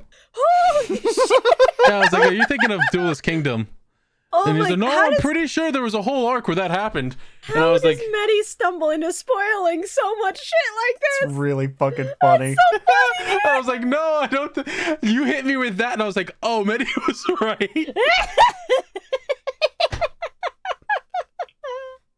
So, yeah, the time rewind thing is a thing that the game master Bakura can do with literally 3 physical hourglasses. Oh, so he gets that 3 times. Ew. He gets Gross. something time manipulatable 3 times, yes. Ew, hate that. Despise that. Also, a little thing in the manga that they mention is that the table that they're using is like a massive diorama of ancient Egypt that little Bakura actually made. Oh my fucking god. It's really fucking good. That's so sad. Don't ruin his diorama. What the fuck? This makes me a lot less angry about this episode. Yeah. I was pumped that Raw showed up. I was pumped that he just like slammed Raw through his fucking shitty ass Diabound and beat him. Hey. Hey, he bought that fucking Raw statue that's $300 for the realism of the size to scale. I guess, yeah. All right, I need a minifigure of Raw. Let's see. $300, goddamn. I was just like, so Bakura is just a god. He controls the world and can do whatever he wants, and somehow the power of friendship is going to overcome the fact he can rewind time and redo things for no reason whatsoever. Now that you've said this, it's still bad, but it's better. Yeah. I like the idea of Bakura getting to rewind. And I like the idea of of Bakura just going, "Oh, all your friends get blown to fucking hell." And then Yugi goes, "Roll." What? Roll. And then he rolls. And then he it falls off the table, but he says it's a nat 20, and it's like, "Yeah, they get blown to the other side of the fucking cliff." Bakura reminds me of a D&D player who's just like, but my character has this, and he's got I rolled 3 natural 20s in a row, and I got this big item. I can use this item, and I've had this one the whole time. I have this RPG in my back pocket the whole time that I can use. He plays it like he's gonna fuck the boss, every boss, all of them. I'm sure Shura knows somebody who's like that. I'm sure. I can name at least 3 such people, yeah. Yeah. You know one of them. Yeah, no, that's what he was joking about. Anyway, Almost certainly. hey, fans of Millennium Microphone, if you'd like to see the Millennium Mic hosts, and possibly the Dipships hosts, get into a tabletop game, where I might end up being the DM, convince them, because I'm already on board. These sons of bitches need to get on board. Oh, a one-off with all 6 of us would be a fucking mistake. Bitch, It would be a mistake. I don't know how much Jordan would like it, but I mean, Jordan doesn't have a phone. Jordan if he doesn't want to. damn, that's fucked up. You gotta cut that. Did you see what he said? No. I don't want no homophobes in my campaign. I was gonna say, I mean, hey, I'm fucking ready. But yes, I got a lot of dice over here, and I need an excuse to use them. Let's fucking I've go. had I had this set of dice sitting in this jar on my fucking desk for years, waiting to be used. I have a fucking D&D campaign idea that I have been sitting on for a while that I've been letting stew. I would absolutely be down for it. So, like, we just need to fucking figure out details. I've been waiting on y'all to be like, yo, you want to figure out fucking details? Anyway, other little thing, the fact that this is all a giant board game is actually itself a massive fucking callback in the manga. Because one of the early chapters of, like, the first section of Yu-Gi-Oh! Before Duelist starts was Bakura playing a shadow game that was just D&D! It was just a tabletop RPG. Uh-huh. Uh-huh. I love that arc. They literally call back to that in the manga because Bakura goes, "Do you remember when I played this with you years ago?" It's so good. It's so fucking good, and it makes me so fucking mad that this anime is not going to be able to talk about that. Yeah. But don't worry, that's why we're covering Season 0. Yeah, we are still planning on Season 0. Don't worry about that. I don't know scheduling for that yet. I don't know where the fuck we're gonna get to watch Season 0. I'll find a way. Yar har, you are a pie. What? I mean, yeah, but, like, I don't know specifically where, so, like, give me time to research this shit. So Akhenaten turns into an absolute dick this episode. He sure does. Hey, listen. He was mind controlled and shit. Oh, no, he wasn't. Bakura just preyed on the darkness that already existed, because there's a lot of darkness in your heart when you murder thousands of people, as it turns out. And when you're extremely jealous of your brother, who is the fucking king. Baby Pharaoh want milk. Yeah, Someone fetch me a nipple. Turns out that all of the nightmares of this fucking series happened because one old dude was jealous that his brother became king. You know, Lion King. You mean Hamlet? Yup. Well, listen, he had to give up. The man had to give up his whole family, kill a bunch of people, turn them into fucking items, and watch his brother just have his hands clean and do nothing and gouge out his own eye. Get by and become the king. So I don't blame him, but also, you're the one who wanted to do the plan in the first place, my man. You could have just done none of that. Yeah, like, literally, if Egypt fell, none of this would have happened. We deciphered one spell in the Millennium Tome, and it turned out to be the fuck your life over real bad spell. We believe you figured out one spell. It's the last one. I don't know why, because it looks kind of sick. In the good way, or... Yes. Let's just say that by the end of it, you will have some really nice bangin' gold bling. You'll be a bitch magnet, king. I already have a wife and a son. But yeah, no, like, I am actually super down for the idea of doing a tabletop thing. I think it would be fun. I want to roll my luck. I don't know if we would want to, like, record it and put it out as episodes or something, or just, I rolled a 6 on my luck. Stream it or something, but... I'm gonna get killed. I do know that the current campaign idea I have is, like, pretty traditional D&D fantasy. But I can also work with other settings if we would want to do something else, like... Okay, so hear me out, Trora. Yeah. Oh? Because I did. I'm sorry, Shibuya. We were talking about this for a second. No, so that's fair. I did have an idea for a character that I just recently came up with. I know. I saw you talking about this on Twitter. I was going to ask, but I didn't want to like bother you. Well, I was thinking of a character who's a tank and support, maybe like a tank and bard. Okay. Who is a sports coach. Okay. His name is Monjadin, and he likes the sports ball. Okay. I say bard because he has a whistle that he blows into. The only song he knows is the final countdown. I imagine a situation where they need to get into a bad guy's base, and they're like, well, we got to find a way to get in there. We got to get some intel. And he just walks up to the door and goes, I'm here for the coaching gig. Listen to me. You want your men to survive a long, arduous fight? Teach them the phalanx position. Tell them to bend down a little bit so they don't hit their knees. Get their shields up. The bad guy's like, wow, this is really good. He's just like got diagrams and shit. He's like, oh, well, this is really well thought out. I told you I'm the best goddamn coach in the business. This would be pretty funny. I love running joke characters that can still work completely seriously in a setting. That's one of my favorite things to do. I'd be willing to come up with an entire fucking, like, D&D fantasy-ass sport for you, too. That's funny as hell. Bardic inspiration, so he just slaps them on the ass. He goes, nice hustle, sport. That's really... I think that justifies your character entirely right there. Just the Bardic inspiration being like, go get him, champ. You're just dealing with some sort of fucking, like, high elf fucking, embassy, I don't know, fucking representative dude, and you do that, and he just goes, oh. What? What? His charisma is fucking maxed out to make this work. What? Go to walk into a cave, he stops everyone, points up at the stalactites, and goes, "Look out!" I have Pointy to voice. ask, what race character are you thinking?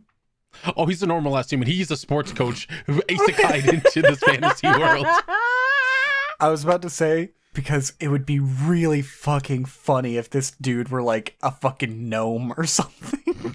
Oh, that would also be funny. That would be really funny, but I think making him a normal ass human who was isekai is the best part. It's really good. Oh my That God. actually weirdly fits in the setting I have too. Oh, fuck. Man. I was like, what would I do if he died? And I was like, I know what. A random passerby would walk over like, hey, are you guys all right? And then an evil spirit would just pop out of his body and possess this man. He'd be like, hey, everyone, it is I, Zom Dimmer, the second best coach.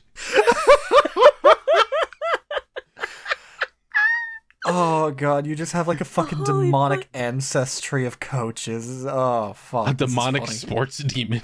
Oh my God. Hey, sure, if you tell me about the setting, I'll make up a fucking joke character to rival that. Please don't everybody make up joke characters, please. No, hey, my joke characters can also work in serious settings. I literally made for a campaign that unfortunately ended because everybody got busy. I made a prince from a family of vampires who got turned into a werewolf by his werewolf boyfriend because he was a furry, and then the boyfriend ditched him because he was a one-night stand, and now he's like, well, what the fuck am I supposed to do about this? So, I'm gonna go ahead and warn you about something now. Oh. I counter joke characters with my own joke characters. Fuck yeah. Chaos. Specifically, usually shopkeeper NPCs. Gacked Jarland. That's it. Sure. Let's go, boys. Yeah, Carl? It's either Mon Jadden or my barbarian named Dick Smell. Christ. Please, Mon Jadden. Either way, I guarantee you at some point you're going to walk into a store and you're going to be like, oh, there's a lot of nice stuff in here. Excuse me, shopkeep, can you help us? What all do you have for sale? Hello? We have Jadden. No, wait. Hello, it is me, Nico. I, Nico, would like to help you, the travelers, here in my, Nico's, store name. Would you, the travelers, like some of my, Nico's, goods, magical items? Nico. Like Nico. He is a rage demon in disguise. Oh. Because he makes people want to fucking kill him. Oh. Oh no. He's gonna Nico and dime us. Oh, he's Fred Fredberger. A little bit. Except, if Fred Fredberger had a brain. He's smart. He knows what he's doing. He's just having fun. Anyway, Yu-Gi-Oh! Yeah, back to Yu-Gi-Oh! Man, that was a lot that just got cut out. That was like an hour's worth of content. What the fuck? I don't know whether I'll keep this in yet. We'll see. I like that Keyman was like, let me just hold my key to Akhenaten, and Akhenaten was just woke up and was like, I must go now. I have a white woman to abduct. I was like, oh, he's gonna fucking kill Shada, isn't he? And he just gets up and walks away. I have a white woman I need to oppress. Let me go, Shada. Oh no, I think Akhenaten's kind of based. Based on what? Answer the question, coward. I hate that gross creature that came up to Seto. He's like, if you want to know where Akhenaten went, I can show you. Go away. Ew. Fuck off. The Akhenaten is Gozaburo parallel really works with the fucking weird gross servant. Haha. Oh, yeah, that dude, yeah, that's Freak. Kazuki Takahashi basically reusing a character design from the fucking original manga. It's real fucked up. Yeah. I hate that. I wonder if I can find this dude, actually. It's really fucking bad. Okay, here we go. If I go through Taya and then I go to the Anzu page. Yeah, Anzu Masaki. Taya Gardner, whatever. Fucking, I need to get her manga page. I like that Akhenaten's just in the basement, just staring at all these prisoners going, fight to survive. There are 12 other duelists. The last one standing shall have their wish granted. Tatakayo. Tatakayo.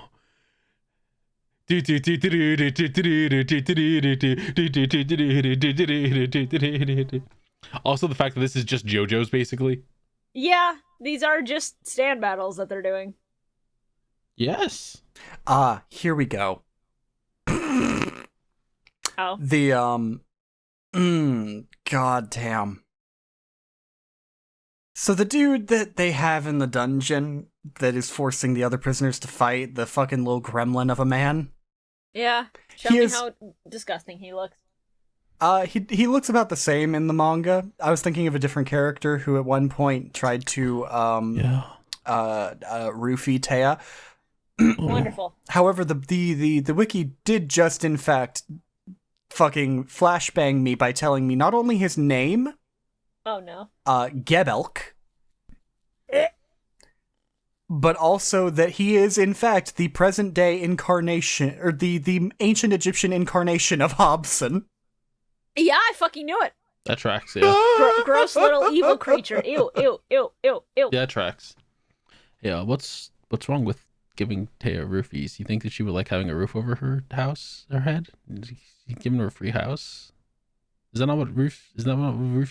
We're just gonna move on. We're just gonna move on. Is that not what that is?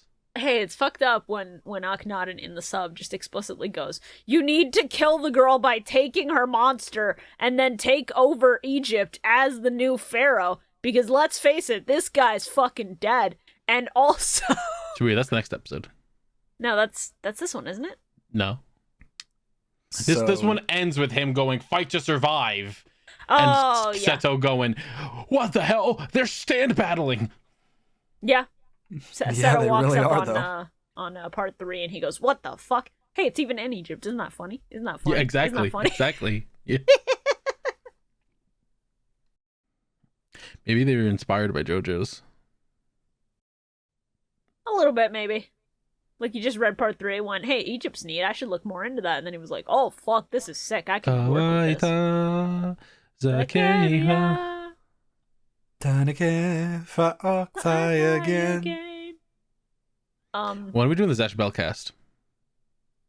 That's 150 fucking... episodes. Hey, I would prefer reading the manga because the anime is just not finished, straight up. The sub is. That's why we watch the sub and then we Oh, fair. go into the manga. Should we? I didn't think that the sub covered like all of the manga. Not all of it. It stops at a point also, but it's like it covers most of it up until the final arc. But yeah, that's why I would read the manga, because if we watch the anime and then get cucked by not having the final arc adapted, then what's the fucking point? Both, Shibuya. Yeah, and then we do a single episode talking about the first chapter of Zatch Bell 2 and go, "Why is it so fucking dark?" Yeah, that's what I've heard. And we did not talk about Slifer getting cut in half. We just glossed right the fuck over It made me angry. Yeah, they popped his head off. It's really fucked up. Because, hey, 4Kid censors it by putting a glow on the lower half of his body, whereas in the sub, he has no glow, he is sliced in half, and then he explodes! Yeah. And the Pharaoh's just like, "Oh! Oh, I'm dying." That was a heart attack. That was a lot of my life energy. Of, oh, fuck. The power of boyfriends. Power of friendship literally recharges his god battery, and he's able to summon Ra, and it's really fucking Kino, yeah. They recharged the Jo crystal. Man, I'm fucking becoming a broken record here. Let me explain what the manga did in that moment. That's fair.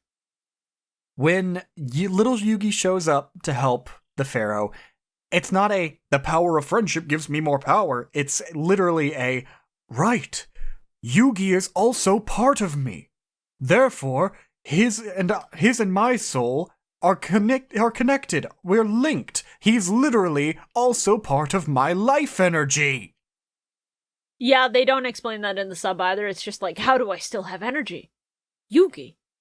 Oh, our connection. I completely forgot about that. And then he just, like, gets up and summons Ra. So I guess they imply it, but they don't really say that in as many words. The manga's a lot more explicit about being like, yes, little Yugi is part of the Pharaoh's soul, just as much as the Pharaoh was part of little Yugi's soul. Yeah. I've actually seen people talk about how they're connected and how that relates. I think it's been a while since I've seen the post, so I might get details wrong. but I believe they mentioned, like, how in Egypt they believed there were 2 parts of the soul. So, like, the fact that little Yugi exists and is able to coexist with the pharaoh is meant to be like, yeah, that's the other half, the literal other half of his soul, just reincarnated into modern day. The funny thing about that, they basically spell that out in the fucking anime as well, because the whole dual monsters thing, the Ba is the spirit's life energy, the Ka is the physical form of the spirit. Oh. Yeah, that'll do it then. That's why whenever you destroy the monsters, they take damage, because they're fucking literally attacking your life spirit. Yep.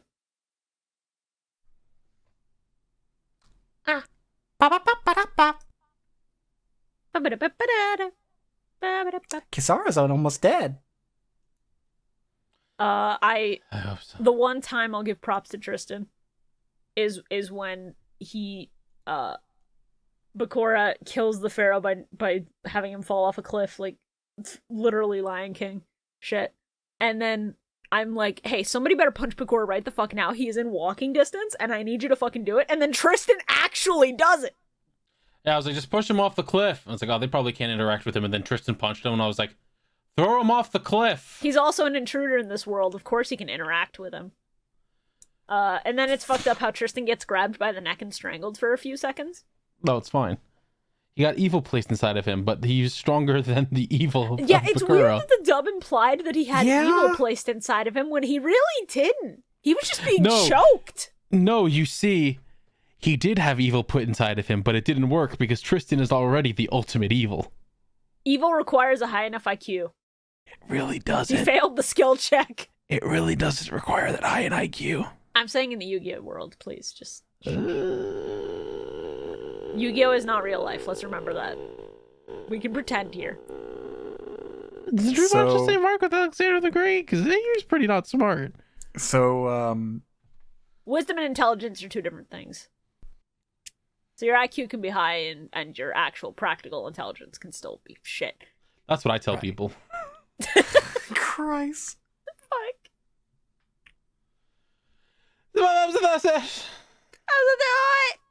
Priest Seto jumps into the arena and grabs Kisara, and he's like, "Don't worry, I'm going to save you." Don't worry, white girl, I'm going to become something even more powerful. A white knight. I'm sorry, why did you just assume I'm a girl? Oh, fuck, blue hair. You would have pronouns. I love that every fucking person who sees a giant energy beam here is just like, I must be the gods. I mean, yeah, in a world where the Egyptian gods exist and they've been summoned by the pharaoh like 4 separate times already, I don't doubt them for just being like, oh, it's probably Obelisk God, let's move on. Dude, how often does that happen? Do the gods just regularly like strike people down in the middle of the street or in their houses? Listen, man. Who the fuck knows? Who knows what the gods do for entertainment? Sometimes you gotta fucking you just gotta fucking strike down George because he forgot to do his taxes. Sometimes the gods will just abduct like 13 random people, 12 men and 1 woman, and just reenact the ancient Egyptian bachelorette. I love this. I love this thought process of ancient Egypt, where they're like, the power of the blue eyes white dragon can clearly match the power of the Egyptian gods. It can rival them. Yeah, it's so fucking stupid, bro. It's so fucking stupid. I'm sorry, Shibuya, I'm dying at the idea of fucking the Bachelorette, but it has Obelisk the Tormentor as the host. No. They make fucking like Honest or Halakti host, and then every time a bachelor gets voted off, he is smitten. The gods smite him. Because they're like, you are not good enough for her. Boom! Whatever you do, please do not let go of Bobasa. Please let go of Bobasa. Please end it. Listen, does it make me racist if I say I kind of like him? Not really. He's more racist in visual appearance than he is in character, so I can kind of get it. So's Mr. Popo? Yeah. Mr. More Popo's so? worse. So much worse. Yeah, but Mr. Popo doesn't exactly talk like that. Are you sure, dog? I don't remember him fucking talking like this. I'm pretty sure Mr. Popo. I don't know. I Granted- mean, that depends dub Dragon Ball versus sub Dragon Ball. Because what you might be used to is not. To be fair, I haven't heard fucking Popo in the actual dub in fucking ages, because every time I think of Mr. Popo now, I just think of the abridged. Hello. Hello. It's me, That's Mr. fair. Popo. I'm going to fucking kill you. Do you guys know that I used to do a really good Mr. Popo impression? At one point, I was going to make a series on my channel called Mr. Popo Plays, and I decided not to do that, and it was the smartest thing I decided not to do in my life. Congratulations on dodging the fattest bullet I think I've ever heard in my life. That would have been a bad idea. Yeah, Holy would have been a shit. terrible idea. Would have been a terrible, awful, no good, very bad idea. Yeah. Especially during that time. Yeah. I'm listening to a clip of Mr. Popo now, and I'm like, it's kind of there. I've never actually heard Mr. Popo, so I gotta hear it. He's so much worse than you would remember him being. I feel like it should be a big censor bar over him. He should be just completely mosaic. I mean, the one time they tried to fix Popo, they turned him blue and it looked worse. Yeah. The way he talks isn't even that bad, from what I'm hearing, but I'm only 30 seconds in. It's not that bad, but you can there's like a hint of something in there. It's A little bit. yeah, it's a hint, but it's not as bad as Bobassa just constantly being like, Yeah. please do not. Like, Bobassa sounds like a Jeff Dunham character. It's wild because like Mr. Popo looks like so awful, but he's not treated as a joke. It's fucked up when Mobasa goes, please play DMC2.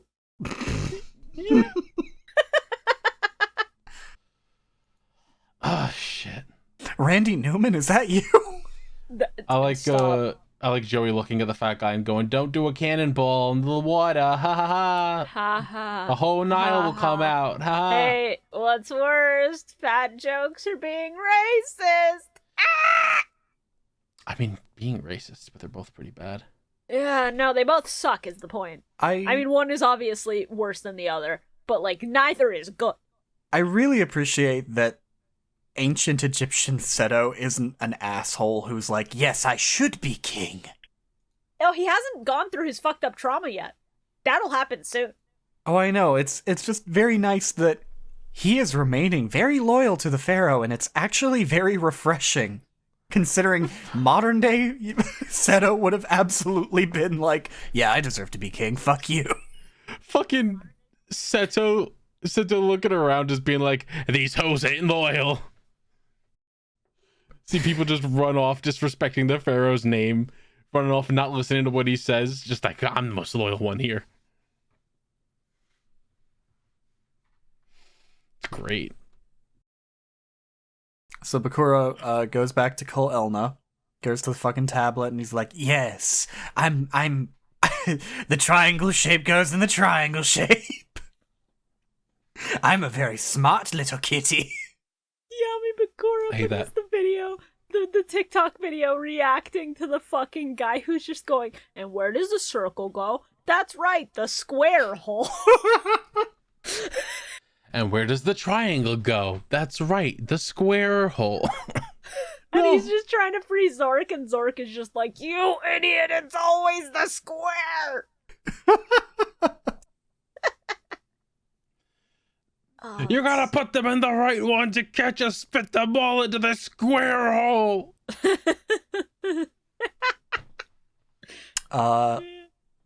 Little Yugi and friends are walking down the Nile River, and a bunch of dudes on horseback start fucking showing up, yeah.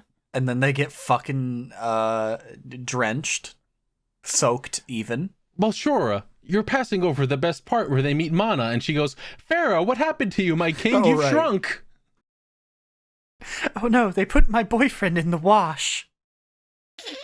Oh no, they left him in the dryer too long. I threw you in the dryer, my Pharaoh. What'd they do to you? You're so itty bitty now. This is really helping my self-esteem. What's with these ugly ass clothes you're wearing? I like this outfit. Oh no, they made my Pharaoh snack size. This really helps my self-esteem. Thank you so much. I'm gonna go lay face down in that lake for a solid 30 minutes. Everybody laughs it off, and then Yugi's like, I'll fucking do it. None of you are my friends. I'm being entirely serious. They start laughing, and they're like, Yugi, that's so... Where'd you go? They turn around, he's already face down in the water. Little Yugi has walked up to the dudes on horseback with the giant swords and just goes, hey, if you guys could just make it fast, that'd be really great. Holds his arms up. Do it, pussies, you won't. He just walks up to them. They all look around like very confused, and he just goes, I'm living in a world where the dark magician girl is like 2 feet taller than me. Just fucking end me already. I will call you all the F slur. Kill me. Stop. I'm shorter than a woman. Please, kill me. I'm worse than a female. Please. They don't even have heels that I can wear to fix this yet. Please, God, just end it. This sucks. This is the worst we've ever fucking been. Yeah, Mana just looking at him going, don't worry, my prince, I can fix you. And then doing her magic, and he ends up on stilts, and he's struggling to walk on stilts in the desert the entire time. I imagined her doing magic, and then Yugi's just like, oh, I don't feel any, and his bones just start creaking. He's just like, as he just starts growing. He becomes Kiji brother. Oh no. Does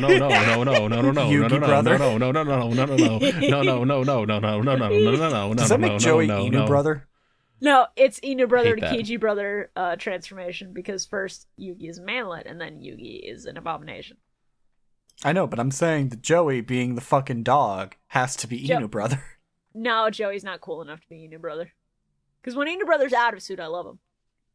I very much like all of them running up to Mana and just talking at her, and then she just gets up and goes, "Who are you? I am from ancient Egypt." God, that's so good. That was gonna be my intro quote, but then I thought about the bite to the dust. I would have remade the image and I would have blown out your audio to go, "Who are you? I am from ancient Egypt." I would have put the work in if you were really committed to doing that bit. Well, now you can do the Daisan no Bakudan. There you go. You're welcome. I gave you different work to do. No. You can put in the... Wait! Do I have a green screen of Killer Queen doing bites the dust? Shibuya, you're in fucking luck. Oh my...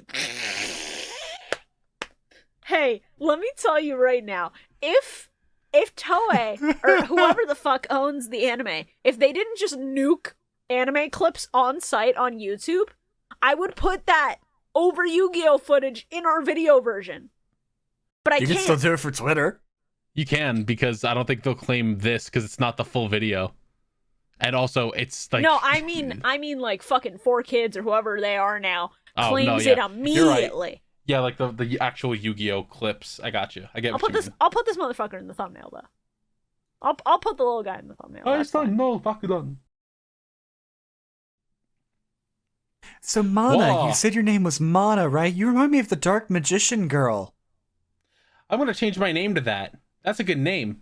You know, you're probably not a loser like we are, where we play a card game back where we're from called Duel Monsters, but you look just like this one Duel Monsters card. You know, she's funny. Are you saying I look like a monster? What the fuck? No, she's hot. Thank you for reminding me of another really good fucking note I have. Yugi trying to card pill the ancient Egyptians. Based in TCG pills. Now that's what I'm talking about. No, Shibuya, it's Domino City. It's Japan. It would be OCG pill. Oh, You're fuck. right. What is Hassan? I don't. I just wrote in my notes, Hassan the Twitch streamer, and that was the extent of my brain power when I was watching, so.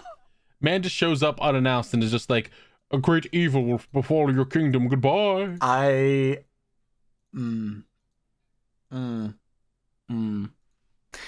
know the answer to this thanks to the manga, and I can't tell. Is it a massive spoiler? I can't tell you guys right now. Yeah, that's fair.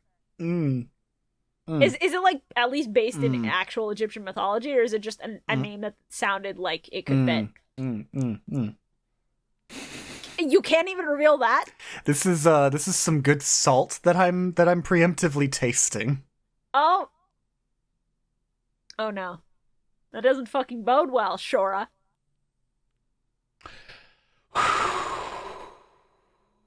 Shora, now you've got me concerned. Don't worry about it. I don't like feeling concerned about future events in Yu-Gi-Oh! We're past filler. I thought I was done with that.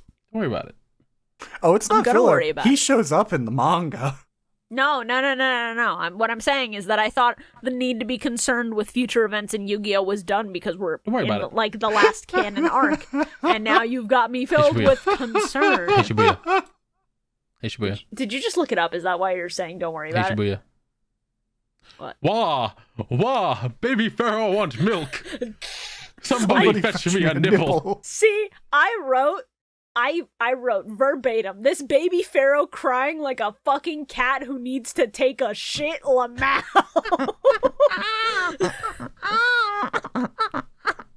No, that's too accurate. It's just Hey, Shibuya, if it helps, Hassan is a real name in Arabic. It's true. no, I know. Hassan Abi is a Twitch streamer that I'm aware of. It just means good looking or handsome. I mean, they're not wrong. Yeah, that gold-plated rock sure was fucking hot, wasn't it? Looked like it was Those of burning you to in the touch. comments, I'm desperately going to need you to not talk about Hassan. Thank you very much. Yeah, nobody spoils future shit in the comments, please. How fortunate it was that they just so happened to be walking along the same part of the Nile where the pharaoh just happened to walk out of the cave of. Yeah.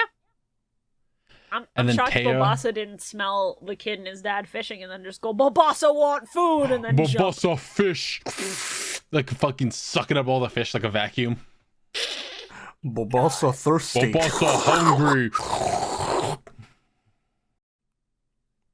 Teo rushes past everybody, rips off the pharaoh's undergarments. He gives him the sloppiest fucking toppy of his goddamn life. And Mana just slaps her and then goes, no! That's my thing. Mena walks over and goes, my turn. It's okay, they're all the same age. I think. Yeah, I'm pretty sure. If Stephen King can do it. Let's not bring that up. I was surprised that was the whole episode. I had next to nothing written. I was like, holy shit, wow. It's kind of really nothing once you get past the blue eyes shit. It's wild. Oh, we forgot about, to finish talking about how his dad just walks up to the gods and was like, oh, please forgive me and my stupid shit and spare my son. Yeah. Respectable that he realizes the atrocity that was committed, like the scope of it, and he's just like, hey, I will take responsibility. This is my apology video to the Egyptian gods. I mean, again, it's not his fault because it was his brother that went and did it. He signed off on it, so it is kind of his fault. Didn't know what his brother was planning, just went, whatever you're doing, fucking do it. We need to save Egypt. And then found out and was like, this sucks. Hey, bro, this fucking sucks. I gotta go beg for my goddamn life now. Well, considering that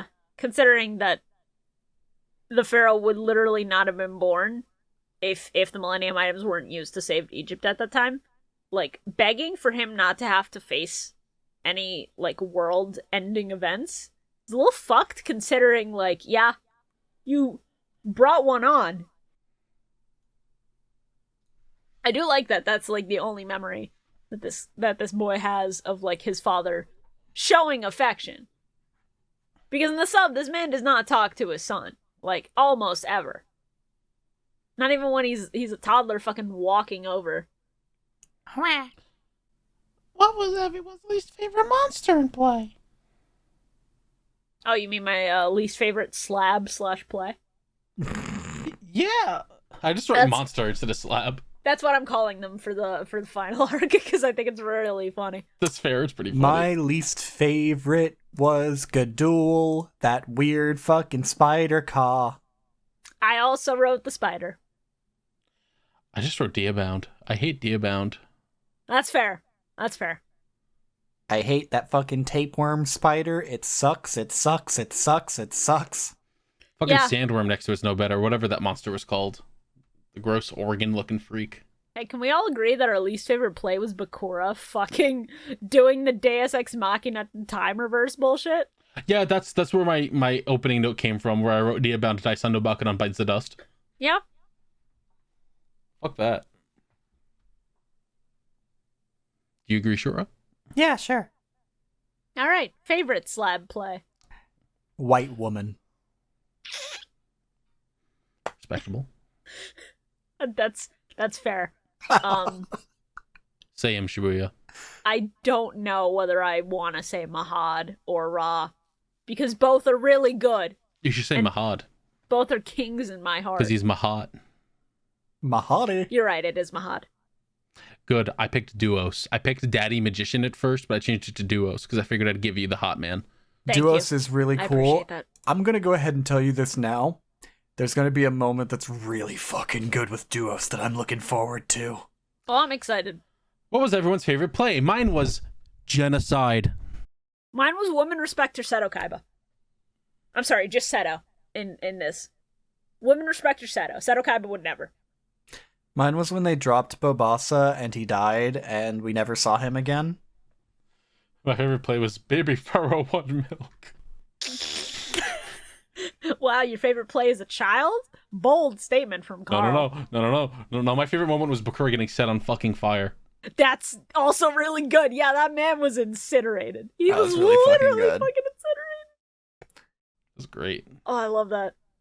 Please look forward to next week when we have to watch Village of Vengeance parts 1 through 5. Well, everyone, this has been 2 hours, the same amount of episodes as last week, where it was a shorter episode in every conceivable way. We went on a lot of fucking tangents this week. This is But, true. you know, It's all the Jordan's episodes are fault. still raw. They're still good. I'm glad we're You're getting raw? to enjoy Yu-Gi-Oh! Some of us are. Hey, I'm so fucking happy we're out of the 60 episodes straight of filler. I still keep thinking about that. I keep thinking about the fact that in actual real time, airing on TV, that means almost 2 years straight Hey, of Shibuya. filler. Yeah. Shibuya, thank you. I want to thank you real quick, personally. Oh? I want to thank you for not making this a fucking Naruto podcast.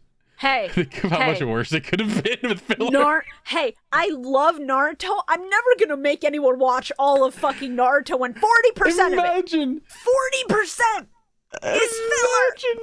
Imagine all the back-to-back filler. Hey, here's what I would do for a Naruto podcast. Kill myself. Here's what I would do if I ever ran a Naruto podcast.